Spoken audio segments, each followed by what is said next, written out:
They're not feeding the sheep. That's the thing that Jesus told Peter. He said, "Do you love me, Peter? Yes, feed my sheep." Yeah. They're not feeding the sheep. The church ain't doing their job. I blame the church. It's always been the church's fault. That's who I blame. The church. I don't blame the LGBTQ. It wouldn't be no LGBTQ if these pastors were doing their job. Do anybody this? If it was, they'd be over in the corner somewhere doing their own thing. They would never be able to get over. Well, Yeah, one thing when I I'll was growing add. up, go ahead, Kevin. Go ahead. Yeah, I was gonna say one thing I'll add to that. I mean, ultimately, um, gamer palace, man. Everybody has responsibility. Everybody's accountable, right? Because Yep. yeah, the shepherd, as Josh is saying, the shepherd, and this is why people got to be careful about wanting to be teachers because they're gonna be judged stricter. This is what we're talking about, right? Because God gives shepherds a great responsibility that watching over the sheep. But as a sheep, as a flock member, it is your Yep. job to be a Berean. It is your job to be a Berean because before a pastor becomes corrupt, his flock is corrupt. Meaning, you can have a pastor that's going south, but if the sheep are really being Bereans, they could easily check their pastor, or as Josh likes to say often, fire your pastor. Right? A lot of Yeah. lot of lot of churches aren't firing their pastor because they're not doing their individual job. So we all have to do our job. And the thing is, and this is what a lot of Americans don't understand, and I'm speaking as an American.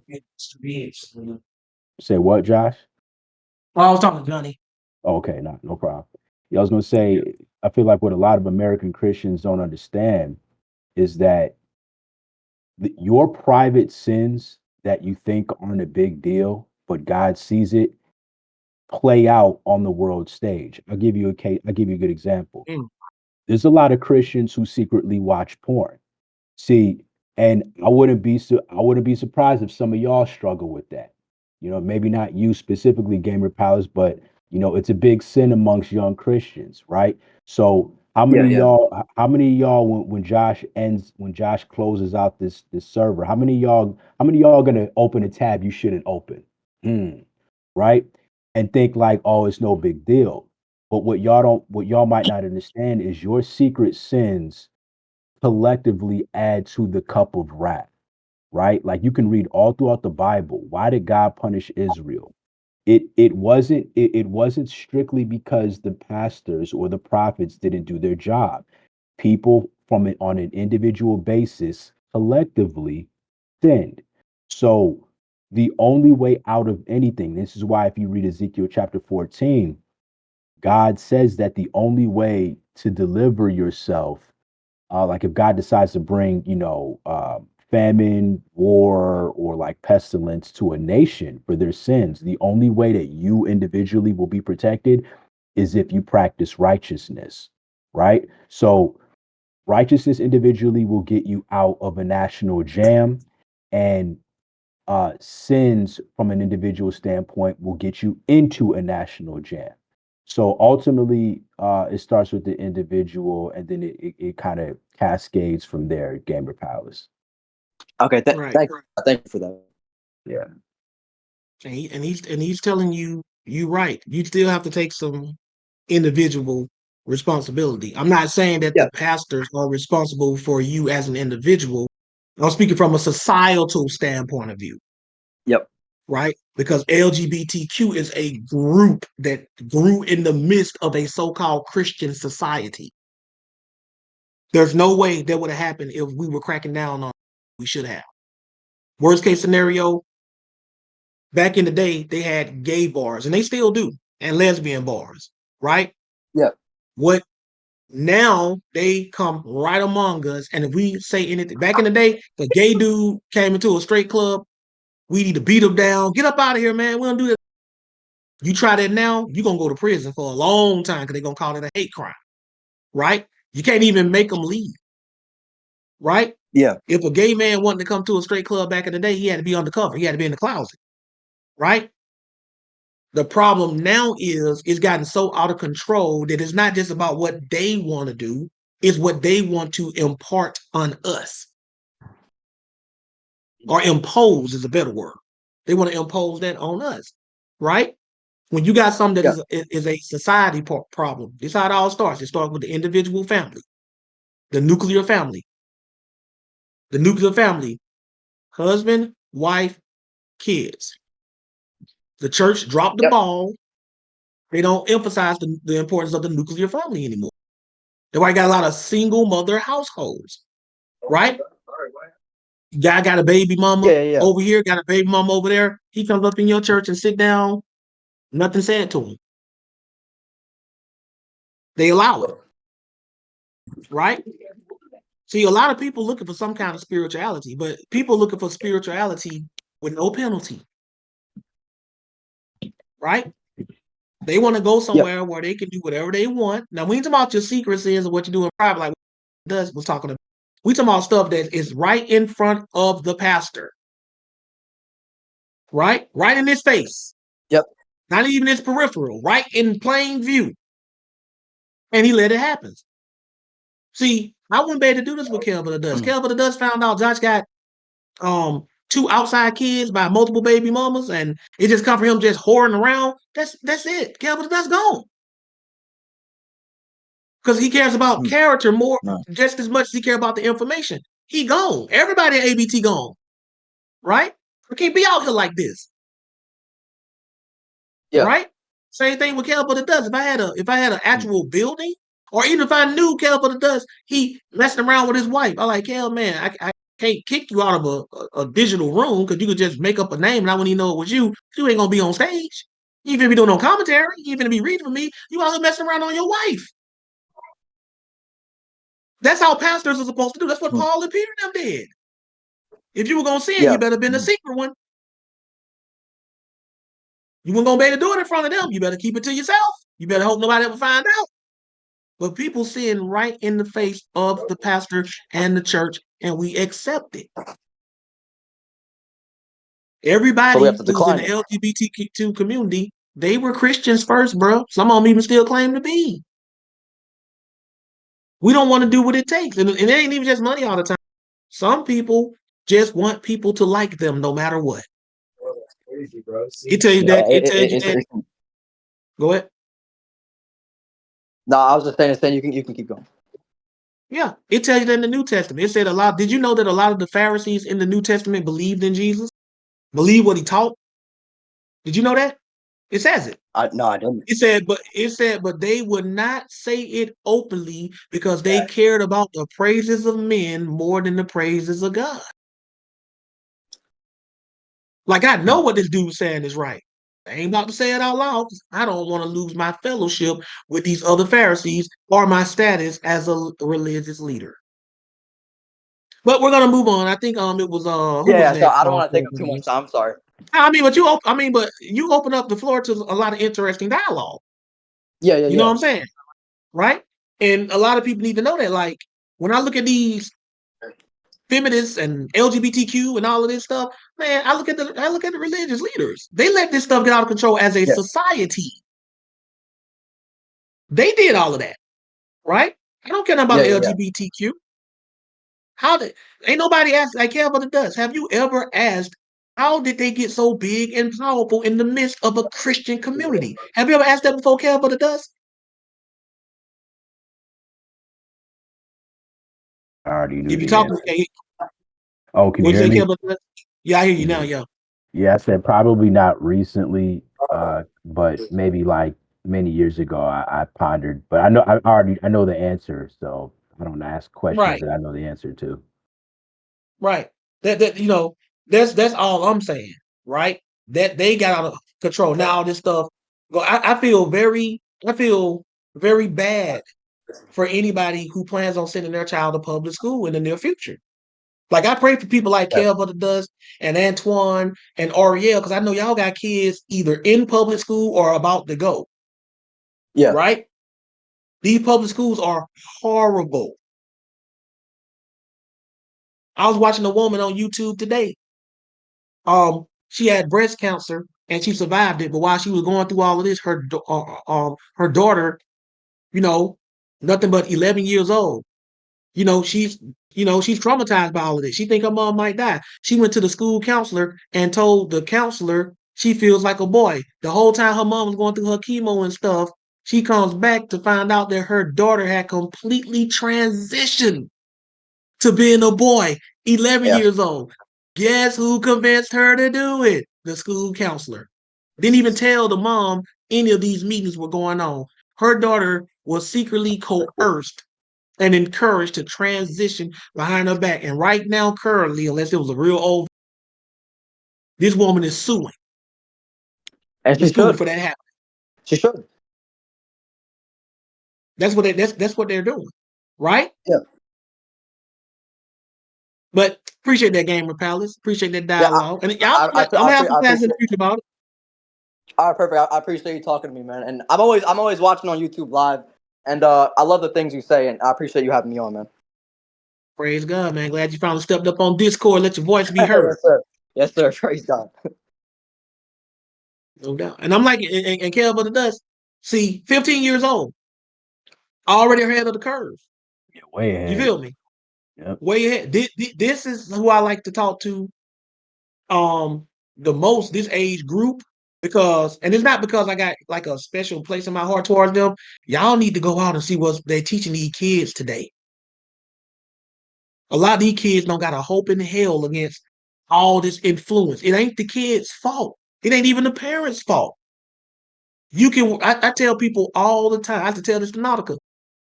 Your problem with raising your kids, if you are a good parent, like I know Kelvin the Dust is a parent. He ain't perfect. His wife ain't perfect. There ain't no such thing with a parent. But if somebody were to ask me, who do you think are among some of the best parents? I would say, A.B.T. I'm like Kelvin the Dust. Um, I'm just naming the two-parent household, so don't feel like I'm dissing you. I'm just naming the people like, husband, wife, Kelvin the Dust, Keanu, them, right? I would give it to them. But guess what? It ain't your kids you got to worry about. See, Calvin that's going to instill his son and his daughter all these values. And they're going to go out and they're going to go into this world, and this world is going to try to just deprogram all of that out of them. Or some knucklehead who was raised by some parent that want to have raised their child right, going to influence your child. That's why you got to know who your kids hanging out with. You know what I'm saying? Yeah, Hey, to you that. always hanging out with Kev of the Dust. Hey, bring Kev of the Dust over to dinner. I want to meet him. You know what I'm saying? Ask him some questions. Go ahead, Kev of the Dust. Yeah, I was gonna say to that point, a couple of things, and then we could move on to whoever's next. But Right. um, my wife, she says this quite a bit. She says, you can't choose your children's friends, but you can choose the environment, and that's something that I really like Oh, because hold on. I didn't hear that you can't choose the what? yeah. So my wife likes to say quite a bit that you can't choose a child's friends, but you can choose your child's environment. Like where are you gonna raise them, That right? part. Yeah. Did you hear that part, Josh? Yeah, I said that part. I was agreeing. I like that part. Yeah, You choose their yeah, environment, exactly. right? You can choose their environment, but even when that's done, it's like there's still traps that are out here. So like what I as a parent, right? I got three young ones. I just have to fall back on God, and specifically, I like to think about Psalm 91. I won't read anything from it. Y'all could check it out, but like it's really good just about trusting God because like again, going back to us being Christians, like does God exist or does he not exist? When people say they're praying for somebody or throwing up prayer hands, like are we just talking to the wind, or are we actually talking to a super powerful being that is in control of everything? So no matter how wicked this world is and how many teachers that are out here trying to destroy our children, um, we have to practice righteousness, number one, because if we don't, God's not going to hear our prayers.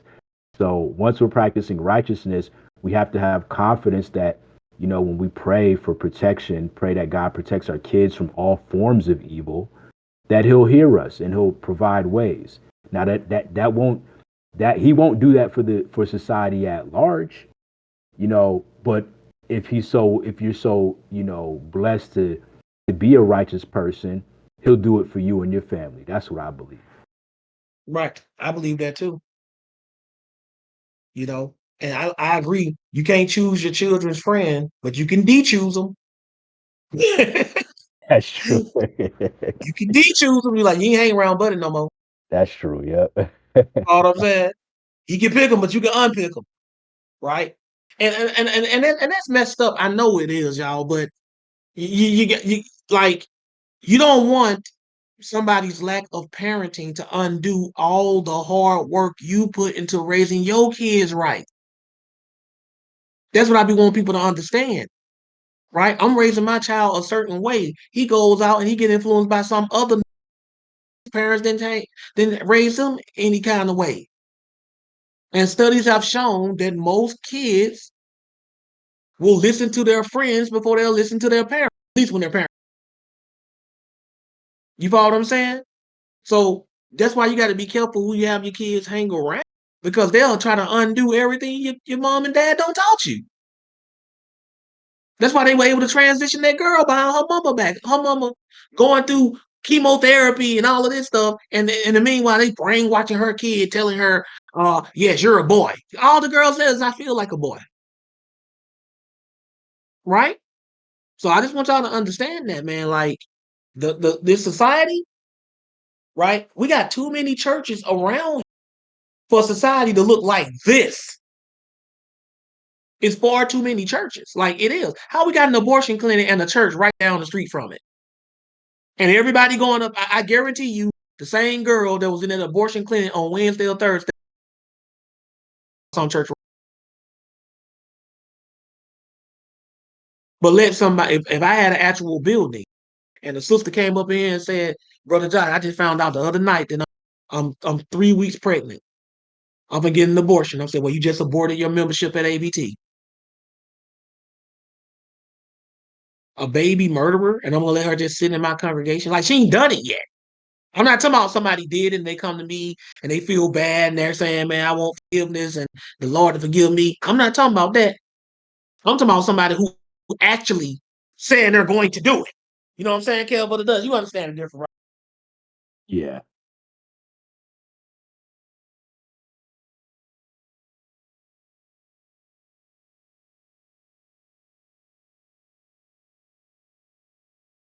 My food just came in. But now, who's next on this stage? It's Ludwig. That's who popped up next to me. Ludwig, the Holy Blade, Rusty. Oh, what's going on? I believe Deuce Oh, and Deuce was next. yeah, I think it was Deuce or I don't know if it was Geo Yeah, or it had to be Deuce yeah. then, because I'll let you that's go who's first. next to you on my Yeah. screen. It be moving around. Deuce So, waiting. Wow. It's all good. I It's all good. I think oh if I'm my not bad. mistaken, I think it's Deuce, Hmm. Isaiah, and then Geo. I think that's the order, and Okay, then Ludwig. appreciate that because it jumps around on the screen. I don't know if it does it for y'all, but it jumps around on me. Go ahead, Deuce, Deuce,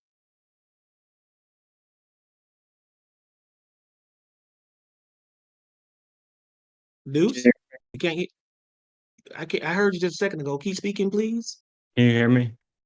Now you're Yeah, loud and clear. we Yes, sir. got you. Yeah. I was about to say I knew I was next, but I wasn't gonna, say anything. My Uh, bad, man. I didn't know, man. nah, It nah, jumps around on me. nah, it's cool. It's cool. I just spent the last 2 hours playing basketball, listening to y'all in my ear, just whenever I'm called up. No So doubt. yeah.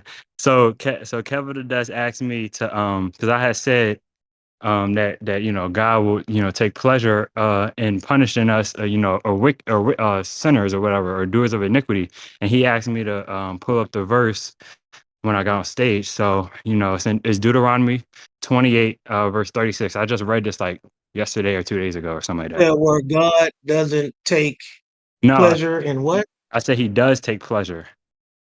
Oh, okay. Yeah, In Deuteronomy 28 and what? 63. 28 and 63. Okay. Yes. And mine, obviously I use the NIV version. So, either you can read it or I can. Okay, go ahead and read out the version you read. Version are you reading? NIV. Okay, cool. Read it. Okay. It says, just as it pleases the Lord to make you prosper and increase in number, so it will please him to ruin and destroy you. You will be uprooted from the land you are entering to possesses. Okay. So you said you wanted to show that the care brother does because he No, didn't believe God does it, or he just asked for the verse. no, he asked me once I got on stage to share the verse with everybody. Yeah. I mean, you can read verses in the Bible where it literally says God's gonna. I mean, You said, wait, what you cut out? What did you say? I said you can read verses in the Bible where it actually speaks of God laughing at the wicked. Yeah, I haven't come across that yet, but I was just earlier in the class or whatever, Kevin Dust. I posted in the what is it called in the chat, and Kevin Dust told me to put the scripture in it when I got on stage. Yeah, man, appreciate it. Yeah, that was yeah, Josh, you were earlier in the class.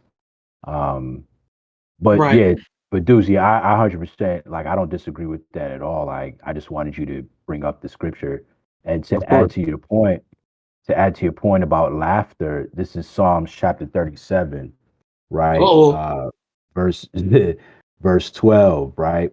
So it says this, the wicked plots against the righteous and gnashes at him with his teeth. The Lord laughs at him, for he sees that his day is coming. The wicked have drawn the sword and bent their bow to take down the afflicted and the needy, to kill off those who are upright in conduct. Their sword will enter their own heart, and their bows will be broken. So yes, God laughs at the wicked. He does not mm, care when you don't care about keeping His commandments. He doesn't care about the consequences you will face as a result of breaking His commandments. mm. There it is right there. Laugh at you. Yeah, literally. Kind of Um, hard not to. God. yeah, That care but it does. Now, do you see why I said during class in the lake of fire, I'm gonna be laughing at some Yep, people? exactly. You know what I'm saying? for And sure. you see Yep. what Yeah. Solo look what Solo just said about you, KG2 in the chat. Let me see. Hold on. He says, "Yo, Uh, care but the dust." That's how I started. hey, praise God, praise God. There's a reason why Josh was calling me KG to way back in the day. You know what I'm Exactly. saying? We to be sparring like Goku. Y'all don't know, man. Man, dust. We to be sparring like Goku and Vegeta on stage. You know what I'm saying? Right, Always friendly, just getting stronger and stronger. We to be doing that, man. That's why I call it my spiritual sparring partner. You know what I'm right. saying? Oh, Kev, Josh, Okay. real, Kev is the one to power you up. Go ahead, Kev. What'd you say? yeah, I was gonna say because like Deuce got the gears turning now in my mind. Where's the verse that there was a famine in Israel, and God only God only provided sustenance for one woman. And I Right. forget, yeah, I forget what scripture that is. I don't know if you knew it off the top of your head. It's more than one, but I need more details so I can know which one to pull up. Yeah, so like, obviously when people practice wickedness, God brings famine. Not, there's times where famine just occurs, but like famine is one of the tools that God used to punish wicked people, and Israel crazy Oh wicked. yeah. And Oh yeah. in it, yeah, during Israel there was a famine, and one woman prayed like to God for help, and God delivered help to that person, but He didn't deliver help to anybody else who was struggling. Just that one Oh, you talking person. about the widow that Elijah was dealing with, or the one Elisha was Yeah, yeah, I think it was right. Alicia. Yeah, Yeah. Jesus pointed that out in Luke chapter 4 to show that God will overstep his own people to help somebody right, more worthy who's not an Israelite. And they exactly. got So pissed. They got pissed. They tried to throw him off a cliff. yeah, so yeah, Deuce, you're on the right track, bro. Like you're definitely right in your thinking. Yeah, appreciate it. And it's funny because I was like, man,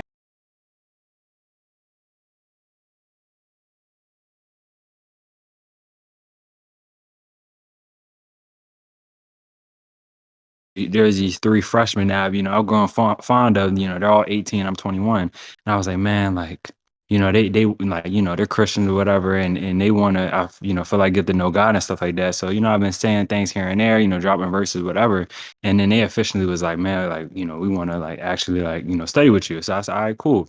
So, we'll just pick a day and we'll do it once a week, right? So I said, man, like, I'm gonna teach these guys what the gospel actually is. Cause I asked them, like, I asked each of them, like, what is the gospel? Then really didn't have an answer.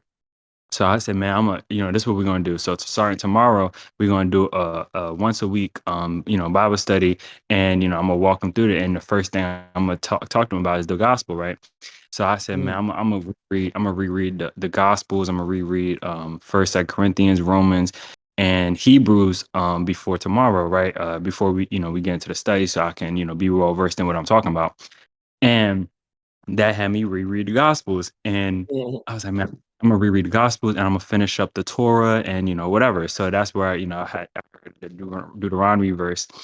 And when I got to Luke, it's so funny. God works in mysterious ways because I was literally going to ask you this question today, and you did a whole class on it about us seeing them in hell, right? Because I heard this Really? Hebrew. Yes, I'm so serious. Like I was reading Luke Mm. today, and I put it in my questions. This was earlier this morning. I put it in my questions. Okay, I'm gonna ask him about Luke chapter 13 verses 22 through 30, and that was in the class today. Mm. Because and I heard this Hebrew Israelite teacher saying that the kingdom isn't just like there's a kingdom that you get into, and then on the outside of the kingdom is where hell is. And he was like, people don't know this, but it's all here on earth, right? And I was kind of like, huh, like what is he talking about? And it's like I kind of knew, but it was like so I was like, all right, bet. And when I read that verse, that's what popped in my mind. I was like, I'm gonna ask you about this, and you broke it down in the class. Man, that is a trip, man. I mean, a lot of stuff. A lot of time, people have said they was looking at something like Kevin J. He said, "Man, we just talking about this morning." You follow what I'm Mhm. saying? It Yeah, happens like that, and yo, the way it played out because Kev the Dust wanted that part two, so that Jesus couldn't go off script. Mhm. You follow what I'm saying? And I like to deal with stuff in the Old Testament concerning end time prophecy because that's something that Christians stay away from. Yeah. They don't like that. I like to show that, the law is gonna be Jesus is gonna be teaching us the law in the kingdom. Mhm. And Christians hate the law. Make it Yes. make sense, somebody. Your Yeah, Lord and Savior is gonna be teaching the law and you don't want to do it.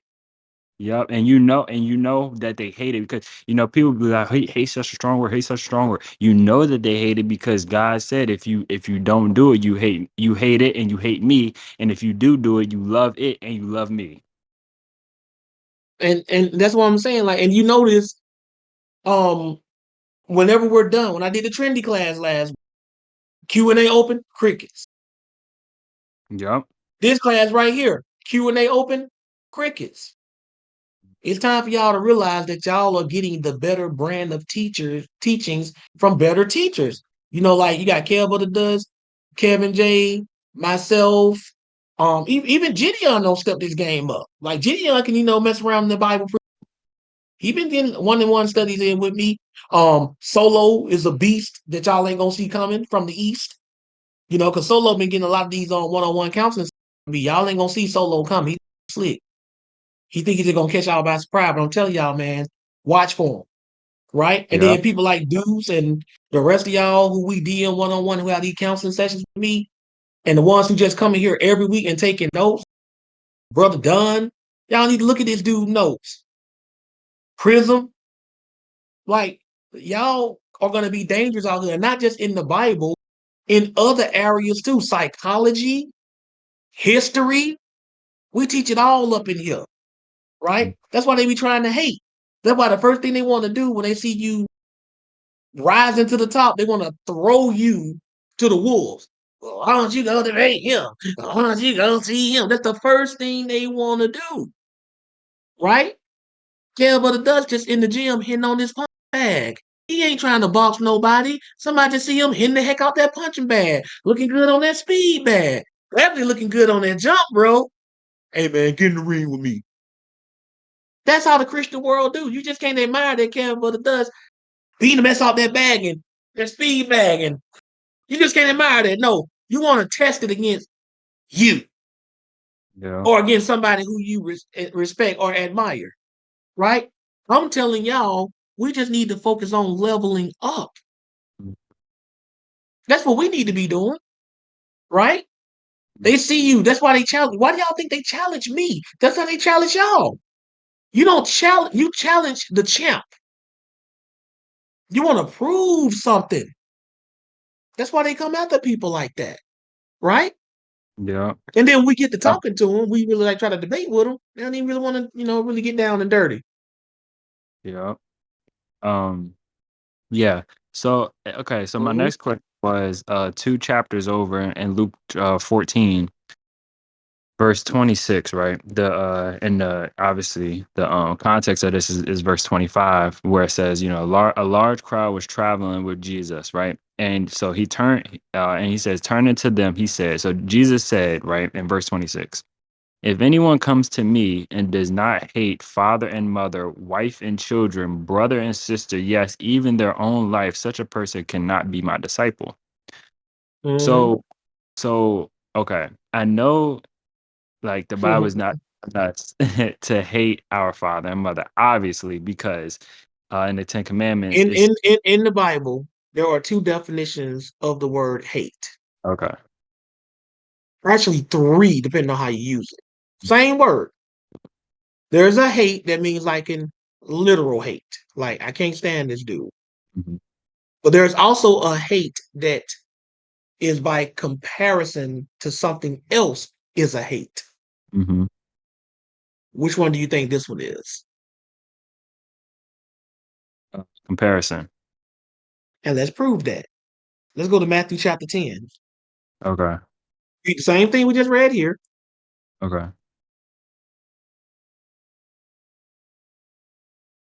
in verse 37. Okay. Says anyone who loves their father or mother. Oh, okay. Okay.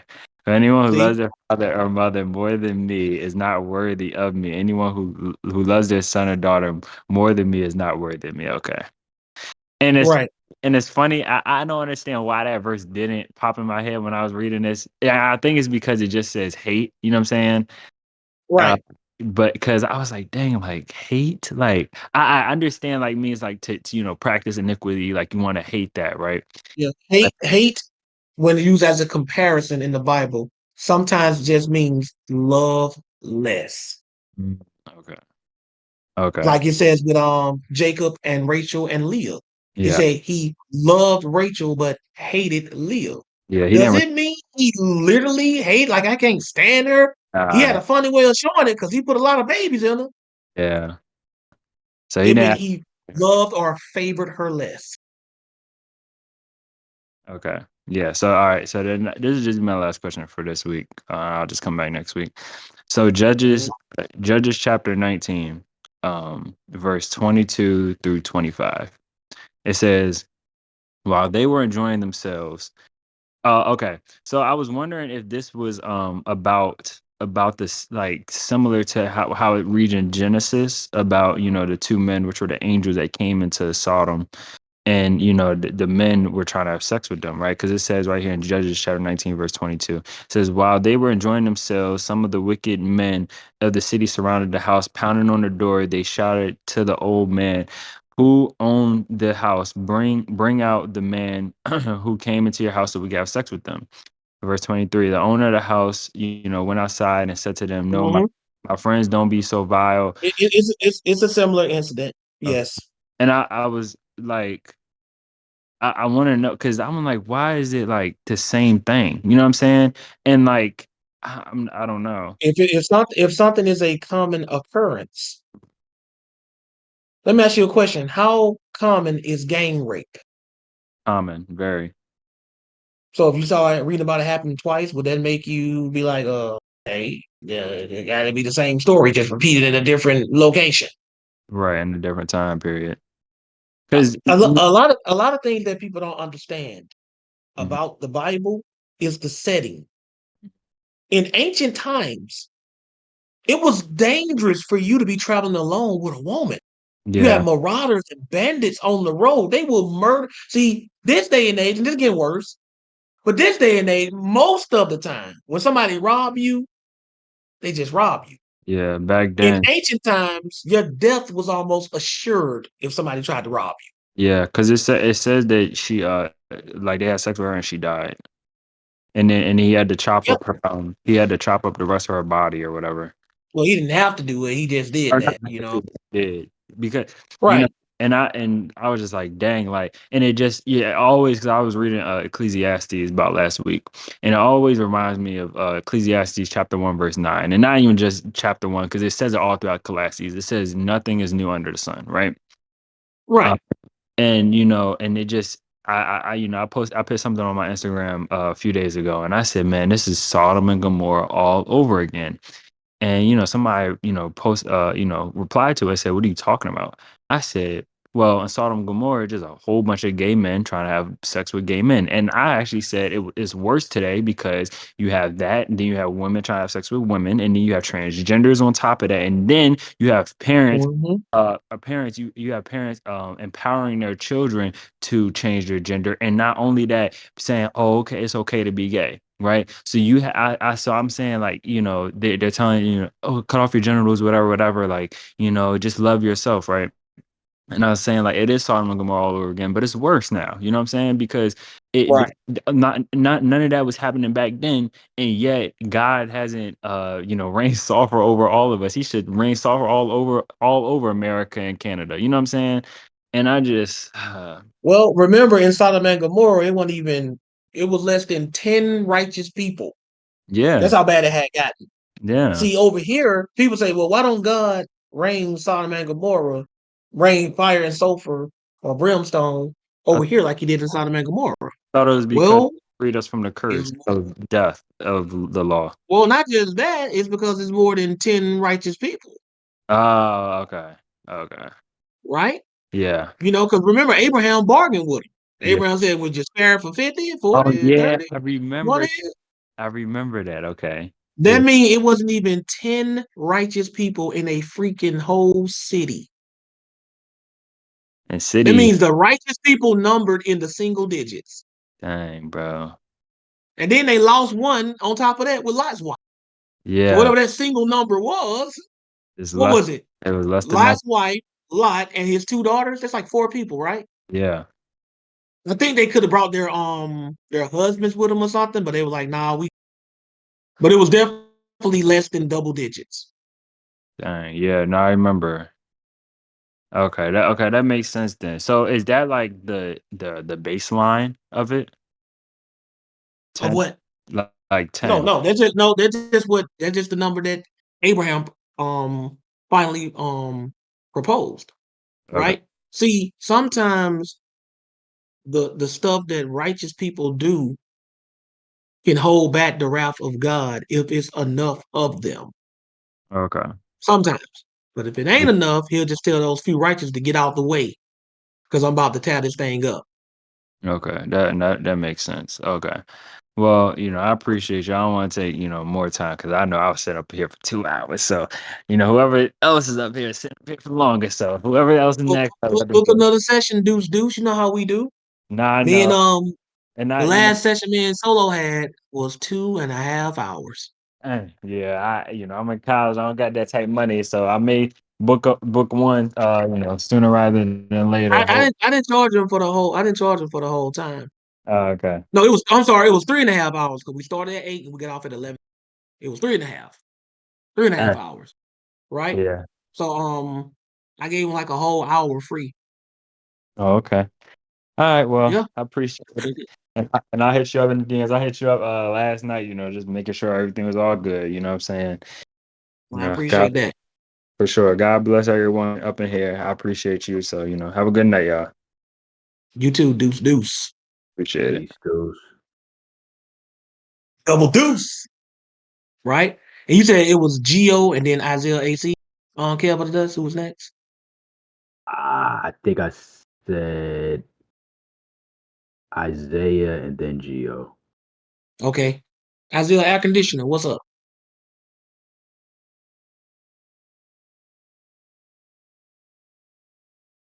You gotta unmute yourself, Isaiah.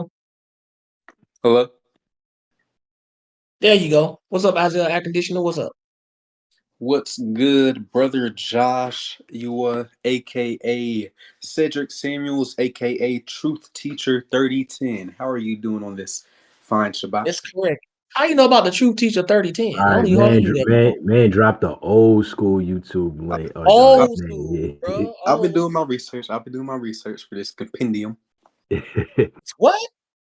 That man use Yeah. them SAT words. Well, But this is a very good class, brother Josh, and it made me Praise God. think of more than one question. I'm gonna go ahead and ask the Uh-oh. first one. Uh, since we will be likely celebrating or like laughing at some of the people who are in hell outside of the kingdom, I remember in Proverbs, I think it's verse or chapter 24, verse 17 to 18, where it's talking about don't rejoice when the wicked or like are like down or something like that. Would that be going against that scripture, or is that scripture like only applying to while What, what's we're what's the warning they gave with that? If okay, let me go to it.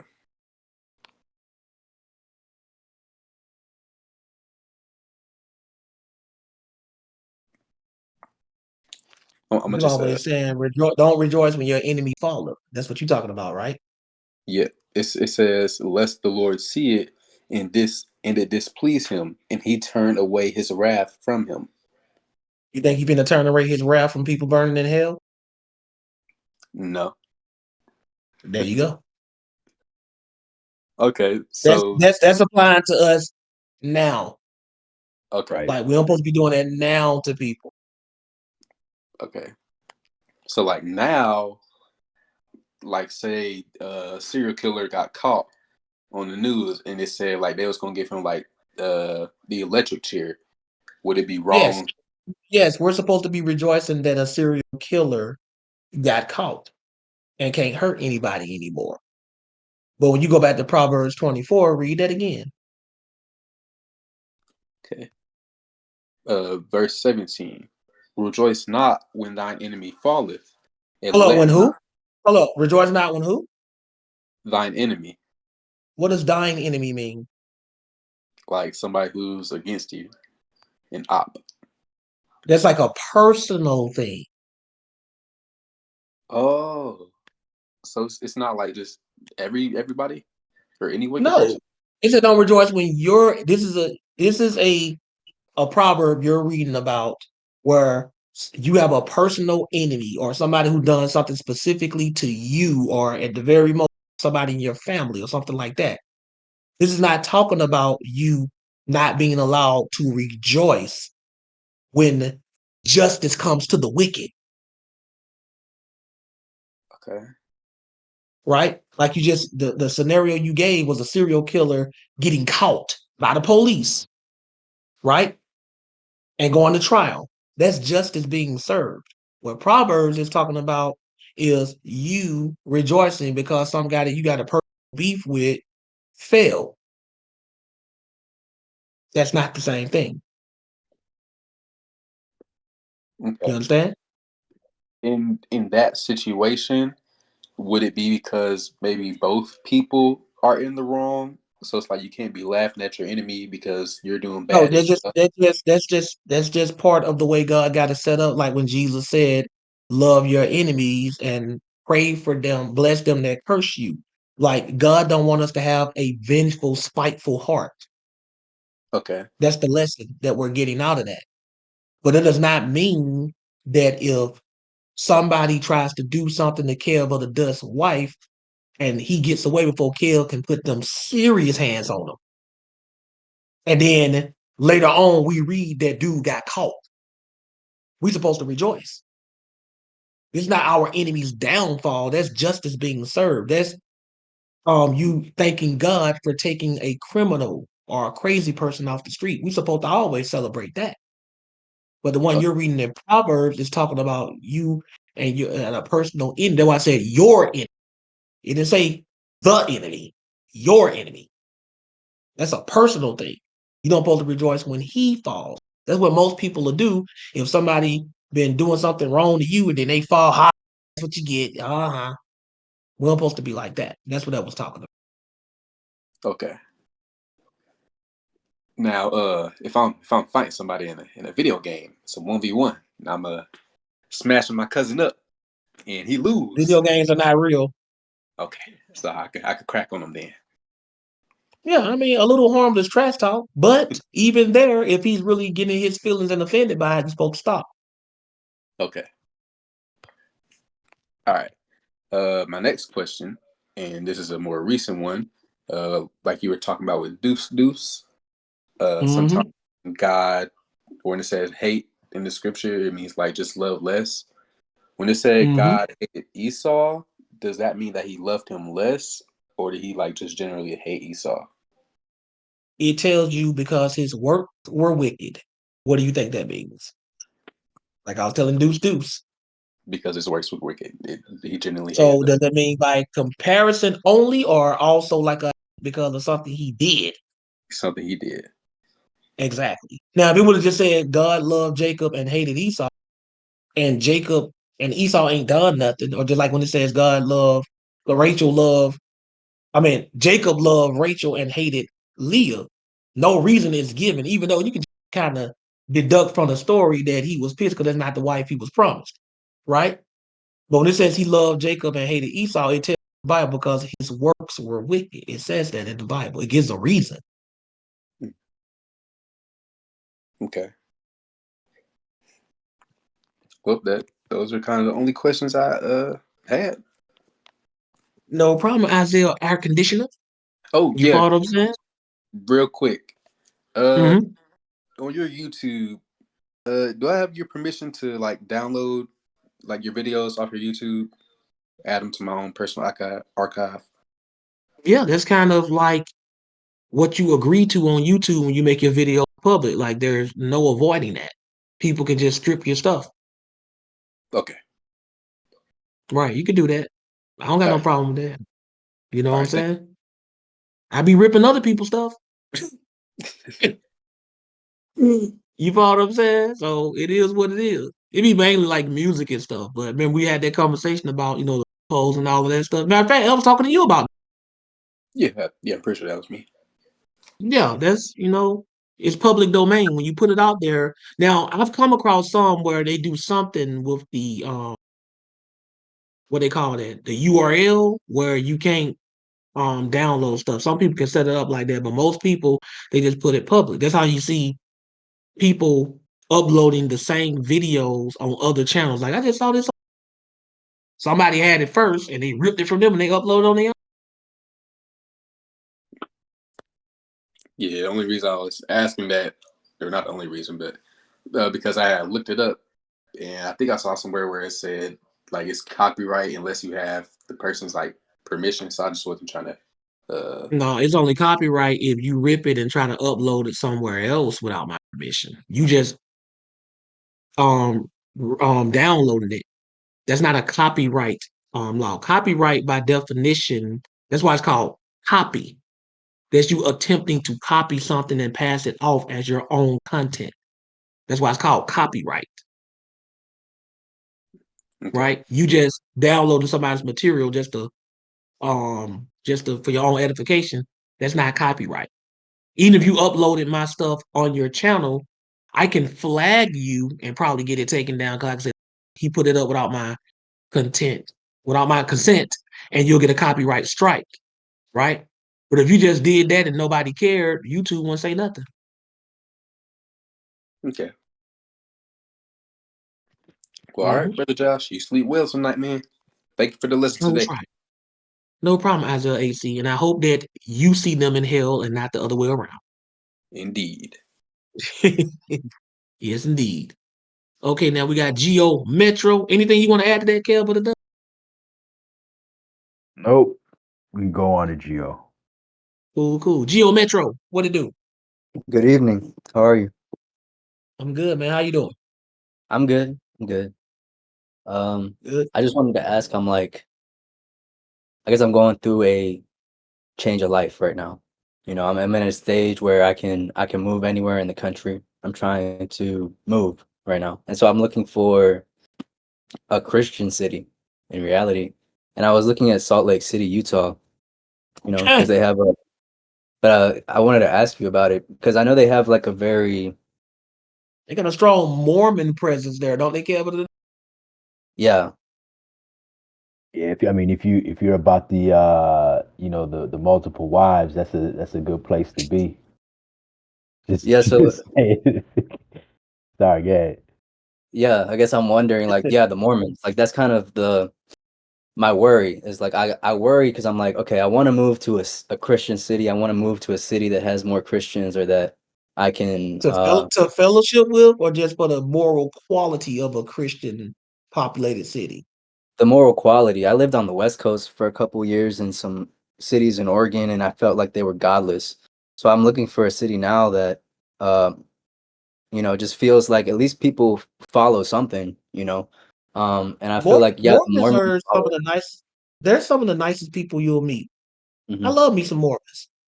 You follow what I'm saying? I have to work with a Mormon guy named Frank Netherhand. I promise you. And he wasn't trying to convert to have biblical discussions. First conversation I had with this dude, I am not exaggerating. I'm like, man, these guys can't be for real. First conversation, guy invites me to his home and his wife cooked the dinner for me. First conversation, Mhm. right? He was cool. Like he stayed forgot what I think it was Gainesville. I never forget. It took me about an hour and 10 minutes to get home from his house. And I left pretty late because we were just up in like around 12:30 a.m. just talking. You know how we be doing on here, right? But Mhm. I've never really met a Mormon that I didn't like. So and they even though obviously they got different religious beliefs than what we got. If somebody asked me where would I like to live, where I would feel like safe and no threat, religious wise, like populated, I'll say the Mormons. Mormons are docile. You know what I'm Right. saying? Yeah. That's why I'm uh, like Salt Lake City, Utah is like a beautiful city. It has a bunch of hiking areas and it has I'm not Mormon, but the Mormons have never been super I guess they were a little imposing in this chat a couple months ago, but I feel like in life once you say like I'm not really interested, they're more so friendly, right? Um, Mormons know how to shake off the dust of their feet with the best of them. Mormons know how to let go. They know how to be like, okay, well, if you don't believe. I love that about them. They make you they make you feel like you ain't worth fighting for. You yeah. know what I'm saying?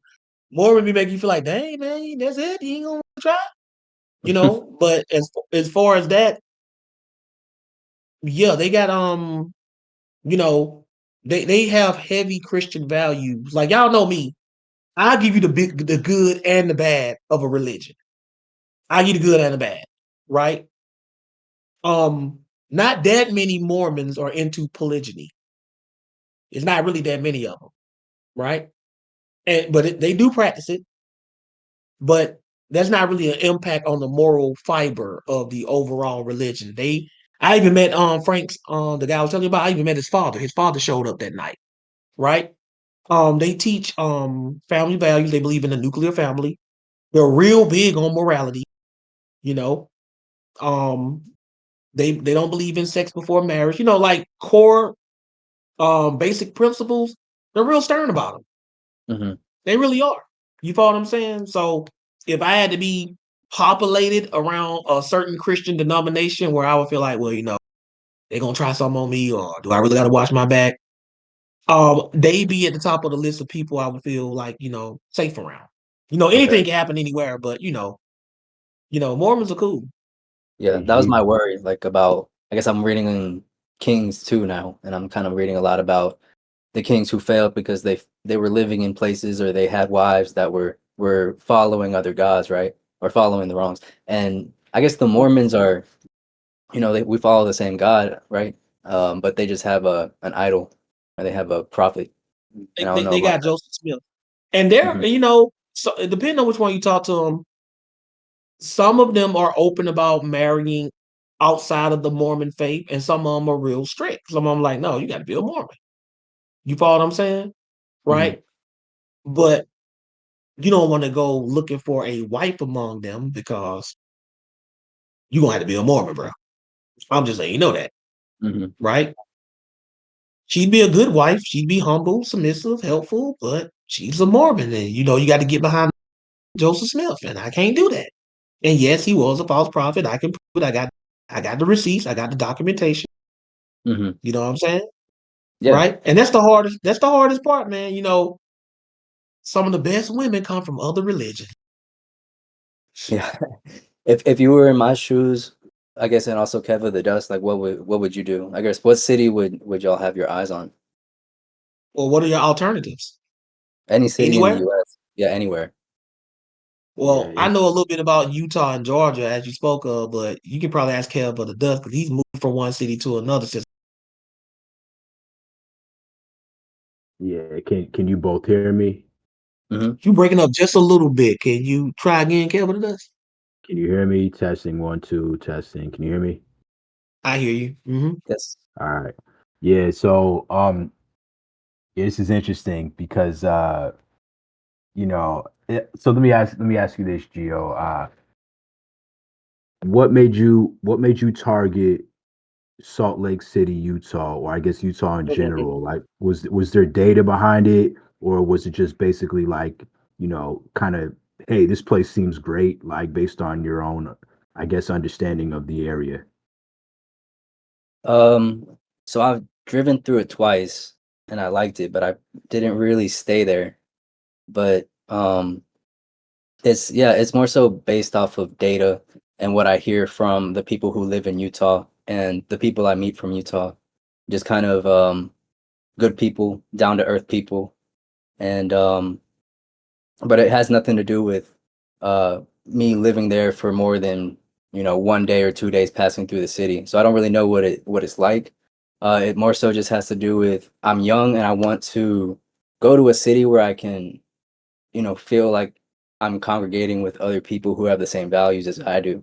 And I mean, I lived in Atlanta for like 8 years and I just can't Mm-hmm. go back to Atlanta. I made the wrong connections in Atlanta. I have the wrong people around me, and I know if I go back, I'm just gonna get stuck in the wrong circles again. So I need to go somewhere else. Right. Yeah. The reason why I asked is because I'm originally from the Northeast, which is ultra liberal, deep blue, much like the West Coast is. So I knew I wanted to get out of there, and I left probably about Mm. 6 years ago at this point. Maybe, yeah, not quite 7. And I'm down here in Texas, like I'm in DFW.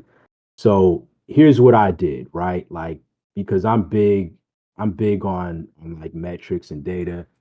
So I'm gonna give you. You may be aware of these websites already, but this is the type of research that I typically do when I want to move to a city. I check a number of things from economics to political affiliations to religion. I do a lot of things. So number one for me is my number one website is when I want to check on the area, I go to city-data.com. Have you used that website before? I haven't. All right. City So Dog.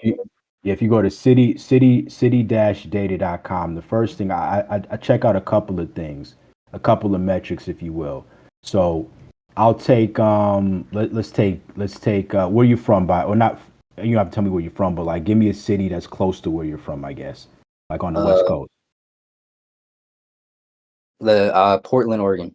Okay, got it. So if I go to Portland, Oregon, right, on citydata.com, let's say I say no, I want to move to Portland, Oregon. First thing I want to do is I want to check on the crime statistics, and a good overall metric to check that out is the crime index table on citydata.com. So if you go to city/data.com and you search for Portland, Oregon, search like Command F or whatever, crime index, and you'll get this table of crime that like this website keeps track of the crime that has been happening for like the last, I don't know, like 13 14 years or something like that. Hmm. And you'll notice, like, if you're following along, that the bottom row is the crime index row, and it has like all of these numbers based on the year. Typically, if you can move into a city that has a crime index number of about, let's say, 430 or less, then that's not bad, Okay. especially if it's a big city like, Houston or San Antonio or Dallas or something like that, just to keep focus on Texas, right? Um, but what typically happens if it's a smaller city, like I'm on Portland right now, and Portland has high crime. Like I mean, I'm looking at the overall crime index, and I'm looking at 575 for the year 2022. And in real estate, as I'm sure you know, like data tends to be about a year or two behind, so you're not going Mhm. to get 2024 numbers. But the first red flag to me, as far as Portland is concerned, is the high crime. So I wouldn't move here just off of that alone. But what the next thing I would want to check is the median household income, right? Because that's going to impact where you live. Like, city might be great, but if the rent is crazy or if the price of a home is crazy, then, it may not be the place for you if you can't swing it financially.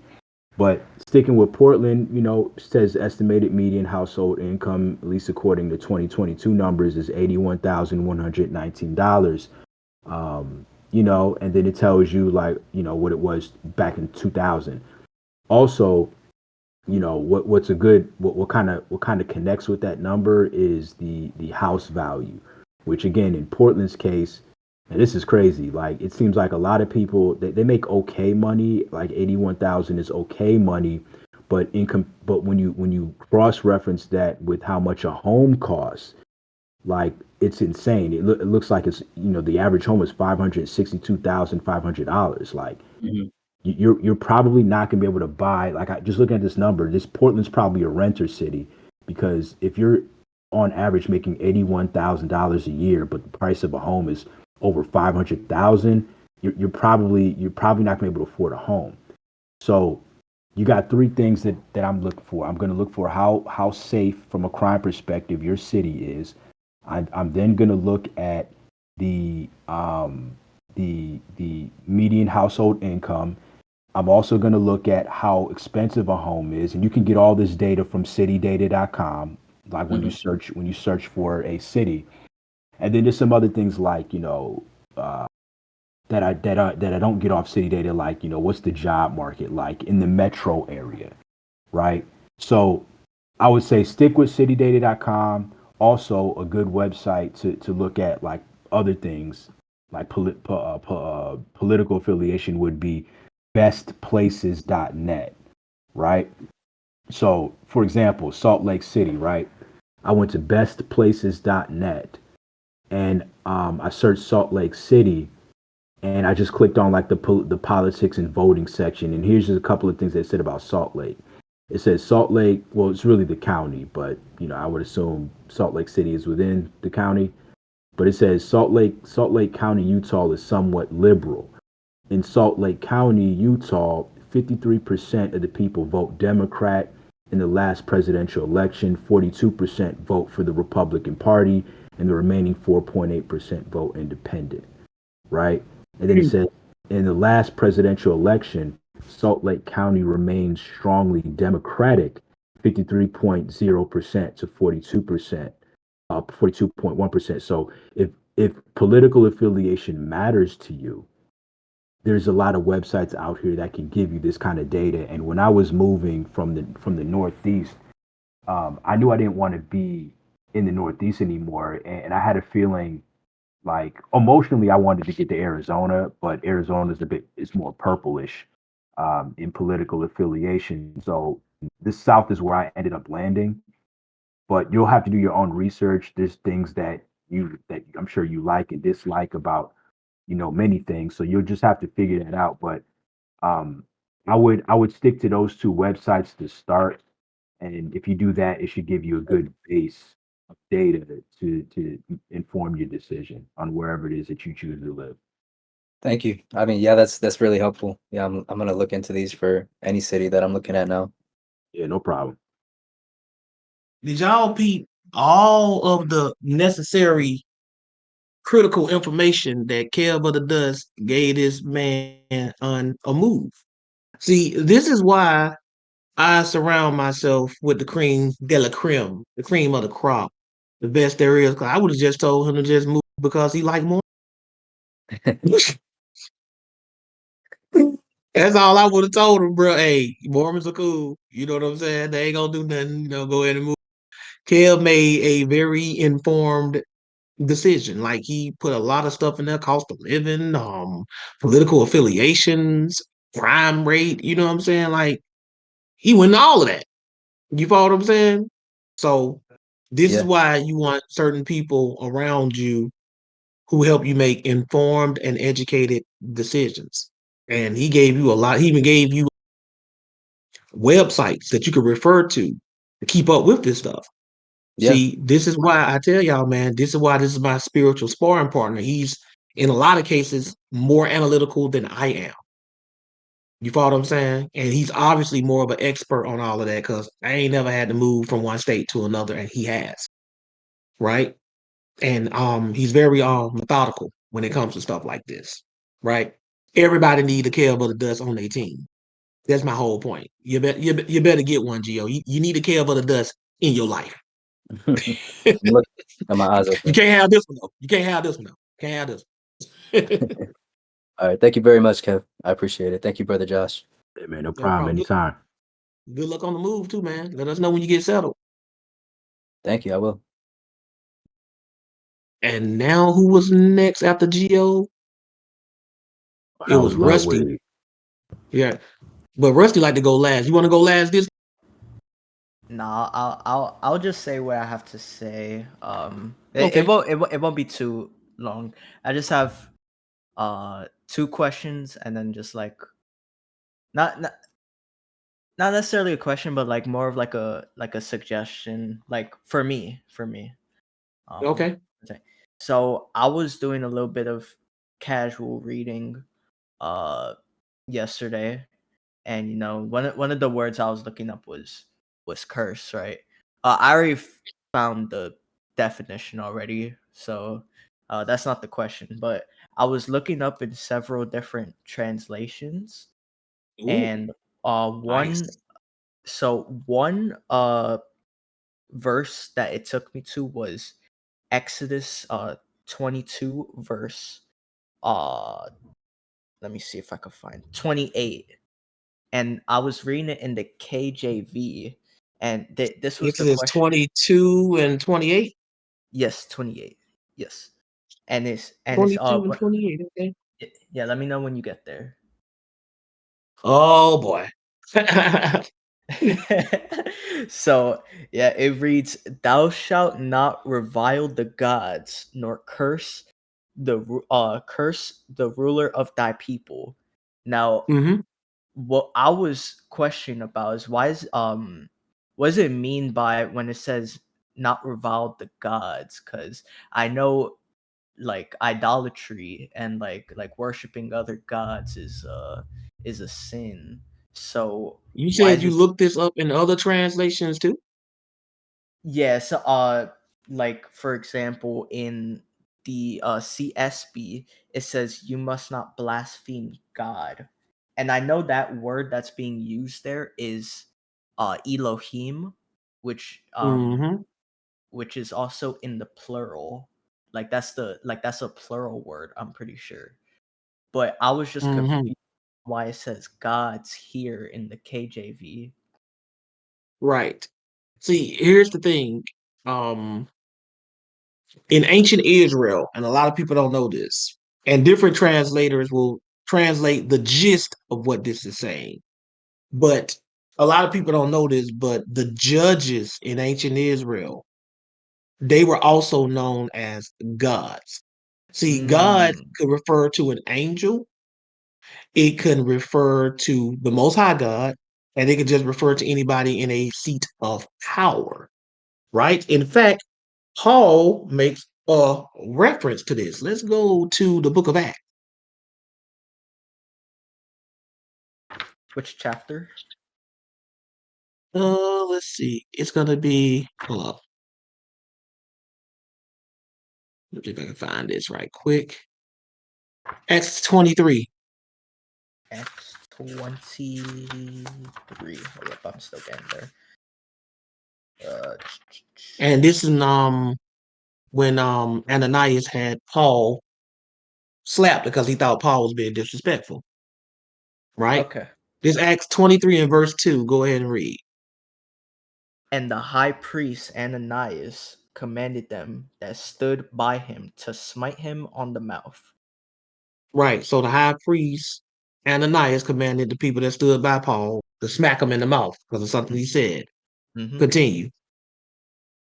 Then stood Paul unto him, God shall smite thee, thou whited wall, thou whited wall, for sittest thou to judge me after the law, and commandest me to smitten contrary to the law? He said, God shall smite you, you whited wall, for you sit as a judge and you judge me after the law of Moses, yet you smote me or hit me contrary to the law of Moses. You see what I'm saying? So Paul is pointing out his hypocrisy, right? Now watch what he says in verse 4. Back to Paul. Go ahead. Hold up. And they that stood by said, Vilest thou God's high priest? Did that word, did one of the words in this verse sound familiar? Revilest.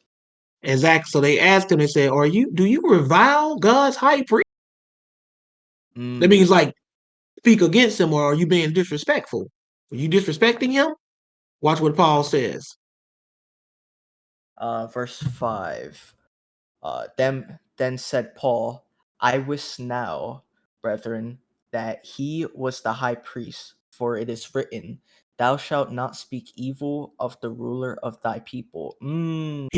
Paul said, I didn't know he was a high priest because it's written, you shall not speak evil of the ruler of your Ah, people. Notice that Paul substituted the high priest in the place of God's back then. And he said, thou sits to judge me. I see it. Yeah, I see it now. Right. So that's all that was talking about. Okay. Well, that clears a lot of it up. Thank you. And my next question, it doesn't pertain to the Bible necessarily, but because I try to contact Cream Corn about this, but you know how he's been busy very Oh recently. yeah. Cream Um, Crizzle. Cream Crizzle. um, I have been really trying to get baptized, and he's the only person in the New York area that I know, because he's said it on a I think he said it on a stream before that he's from New York, and Yeah, Buffalo. yeah, so I was just wondering, like it may just be a shot in the dark. Do you know anyone within like the A.B.T community that We had a couple of is willing? people in New York. I can't remember right now, but we got a couple. I don't know if they still there. You Like follow what I'm saying? I don't care if it's in like the New York State area, because maybe Yeah, I Jeff live. and KC. Yeah, Jeff and because KC. They two of my hold on 1 second. My bad, Rusty. In the chat, my peeps telling me. We got Jeff. I think KC's I in think Jeff. Maryland. Yeah, yeah. Jeff is in New Jersey. oh, that might actually work for me, low key. If Yeah. he like if I because I live in the boroughs. I live in Brooklyn, so that's And actually Jeff, not too far. That's probably like an hour or two I by think Jeff by train. baptized his nephew or something like that I was recently. just about to say that. Yes, Yeah. he did. Yeah, I might have to contact him and see if we could schedule something, because it's almost been a year since I gave my life to God. All praises. And I still Right. haven't been baptized yet. So um so that's something that I really wanted to do. And I remember that you said you're doing the the baptisms out in Atlanta, but I was just like, dang, Right, I don't really got the money for that, you know. So it's right. like, Even but though Young Rugrat came down, you know what I'm saying? But he came, I think he came from Florida. him Shout and out to Jake. Techo, by the way, for that picture he put of me saying let him cook me with my chef hat on. It's funny because I told my son, you know, because I'm in the process of trying to move, and I really don't cook hardly ever. My son cooks whenever we cook, and I Oh, told him that nice. when we move and I get a whole new stove and stuff, I want to try to, you know, God willing, you know, learn how to cook and start trying to prepare, you know, some semi gourmet meals. And he asked me, he said, you gonna buy an apron and everything? I said, I'm trying to get a chef hat. He said, a chef hat? You gonna get a chef hat? And then I saw this picture that Techo, again, shout out to Techo, put in there that reminded me of it I was gonna do, you know, get the little chef hat and everything. So maybe that's a sign that it's gonna actually happen, man. I don't know, but shout out to Techo for that. But I'm sorry about that, Rusty. Continue, please, good sir. Oh no, I was just saying, you know, yeah, I need to definitely get in contact with Jeff, because like I says, it's not too far away from where I live. It's probably like an hour and a half, maybe two. Um, but And yeah, don't give that up on Zadok Cream Corn, big bro. I'll try to reach out to him for you too, oh and for just let him sure. know that you know we got a brother really trying to get baptized, and of course, Jeff. Right, I don't know how far away you and Jeff are from each other, but I'll reach out to him too and see if he's up to doing that. If So Zadok, yeah, if Thank you, Zadok man. and Thank you. if Zadok is still in Buffalo, which I don't think he is, I mean, that's a hike, dude. That's like what, 5, 6 hours? You know what I'm saying? New York is a big state. Yeah, man. I know about that because like I grew up in Connecticut, man, like southern Connecticut, and when I would go to Buffalo to see my family, that was an easy 8 hour drive, bro. Yeah. Easy. So The only place I ever been like outside the boroughs was I think Westchester. Honestly, bro. oh my goodness, you a real New Yorker. You haven't left the city? Oh my Bro. goodness. You're like my dad's second wife, dude. Like y'all New Yorkers, man. Like y'all gotta get out the city, bro. Bro, New York State, that's really just lower Canada. We don't claim that. You know what I'm saying? Exactly. That's how y'all think. This man said the furthest he been to is Westchester. Bro, that's right And that's not outside even the that city. far. It's not even that far. That is literally outside the city, bro. Like dang. No, So but yeah, you gonna have I to hit would Jeff up then. You gonna have to hit Jeff up. Yeah, yeah, I that's what would we gonna love have to do. to I would like to go like upstate sometime, because I heard the spots there are pretty like serene to like, you know what I'm saying? Hmm. But yeah, that's what I had to say about that matter. And then the last thing, like uh this is just for like the people in the chat. Since I make like video essays and stuff, uh let me know in the chat, like what games uh would like a review on, because I need you to review that Zelda God is not God is you know that new Zelda game came out just on the 27th. you're talking about the one where Zelda's the main character. Correct. I'm about to get that. I was gonna actually get it tonight. I Mm. want you to review that. I gotta get a new cord for my because I have an Elgato, but Mhm. I can't find the piece to it's like the adapter that goes into the PC. I gotta find that, because the last time I used it was for actually did a Tears of the Kingdom review way back then, when that game came out. Um but I'm just looking for like games, good or bad, because I love reviewing bad games. Like if the game is bad, I love trashing on it. Respectfully, of course. You like the angry video game nerd. Yeah, that's a classic. Boy, I thought I was the only boy, one who knew about. boy. He still make content. Yeah, I'm gonna keep it a buck. It's not as good as it was in the past, cause like I mean, he's no, been around for like 12 years, so yeah, that man is pushing like 40, maybe 50. he's actually 1 year younger than me.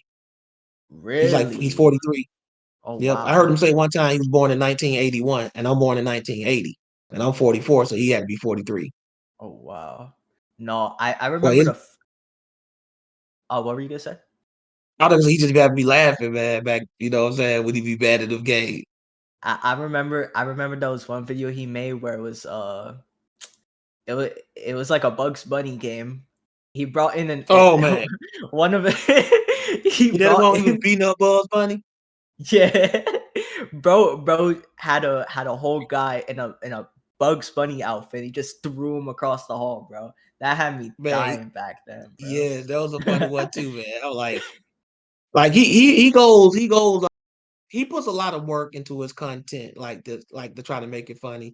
I No like his facts. content too, mainly because me and him grew up in like the same time era, and those games that he said sucks. I had a couple of them jokers when I was growing up, and I was like, yo, looking back on it now, knowing that NES games cost the same amount that back then that our modern games cost now, and the crap we got, boy, I would have been, I was mad, like, yo, like, how did they even get a check for that? No, Imagine that. I agree too. Yo, another thing too, like speaking of gaming, this is one thing. This is another thing I want to like make a video on, but probably on like a burner account. Dude, Mhm, I've been seeing a lot of like so you know about Twitch, right? You already know about mhm. all the stuff that goes on down there. One thing I really want to cover is the humiliation rituals that be going on in the industry. The Cause man, humiliation ritual. What do you mean? like I'm not sure if you're familiar with this guy. His name is Aiden Ross. He used to be on Twitch a while back, but he got banned, so now he's on Kick. He got really famous for like doing a bunch of like gay stuff for views. Like he was clip farming, like just him being gay, you know? And oh, he wasn't the first one to like pioneer it, but he like popularized it, and the Mhm, whole like most of the Twitch, like the big Twitch content creators, they're all like clip farming, just like them humiliating themselves on Twitch for views and such, and it's just the craziest thing about it is that most of their fan base are little kids, you know. So I thought it would be something like I should talk about, you know, just like yep. put my little spin on it because I saw a video on it the other day, but I want to add more of like a biblical twist to it I think you should. because it's really I insane. think all of y'all at some point, if you can, use whatever talent that you can. I ain't saying you got to start a whole ministry or go out on a missionary, but at some point in your life, try to use some talent that you got to glorify God. Not facts, That's what but I say. A lot of y'all got talents that y'all sitting on, and God could really use it. You follow yeah, what I'm saying? You know, like it just is what it is. But let me go to A.B.T. Coral and appreciate that rusty knife, of course, of course. God bless you rusty guys. blade. You I'm gonna too, still be in the chat. Yep, take it easy. for sure, for sure. Coral, A.B.T. Coral. Shalom, brother John. Shalom, everybody. Well, first of all, thank you for this class. It was a really, really interesting twist. I really wasn't expecting, what you touched on today, but it was good. I did want to bring up like one thing that like I thought of during class. So in the Apocalypse of Paul when he's kind of like almost like crying in tears, just kind of like thinking about, or like when he sees the wicked, like in the suffering that they're going through or whatever, he's like, he breaks down, and one of the angels kind of says, he's like, "Oh, do you think you're more merciful than God?" You know, and it's almost like he's like reprimanding him, and it kind of made me think of this because I was like, you know, our flesh. Ain't gonna last.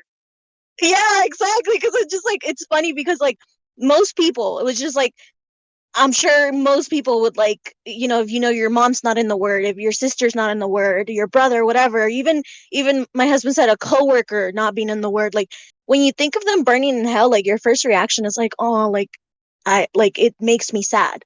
You know, like I want to cry, you know, like that's your fleshly reaction. But it's like there must be some kind of change that we like would have to undergo for us to like completely like detach ourselves from that fleshly reaction and be like rejoicing over like yay sin is dead, you know, because it's like I can't imagine with this flesh that I'm wearing feeling that type of way, you know. Mm-hmm. And then it brought up that like that one scenario to my head. It's just like even the angels, like, you know, even the angels feel that type of way. Like they're like, no, that's the just thing, you know? So that's what I wanted to bring up if anybody wants to look that over and just kind of see that Well, I've thought perspective. about that. Yeah. That naturally crosses anybody's mind, right?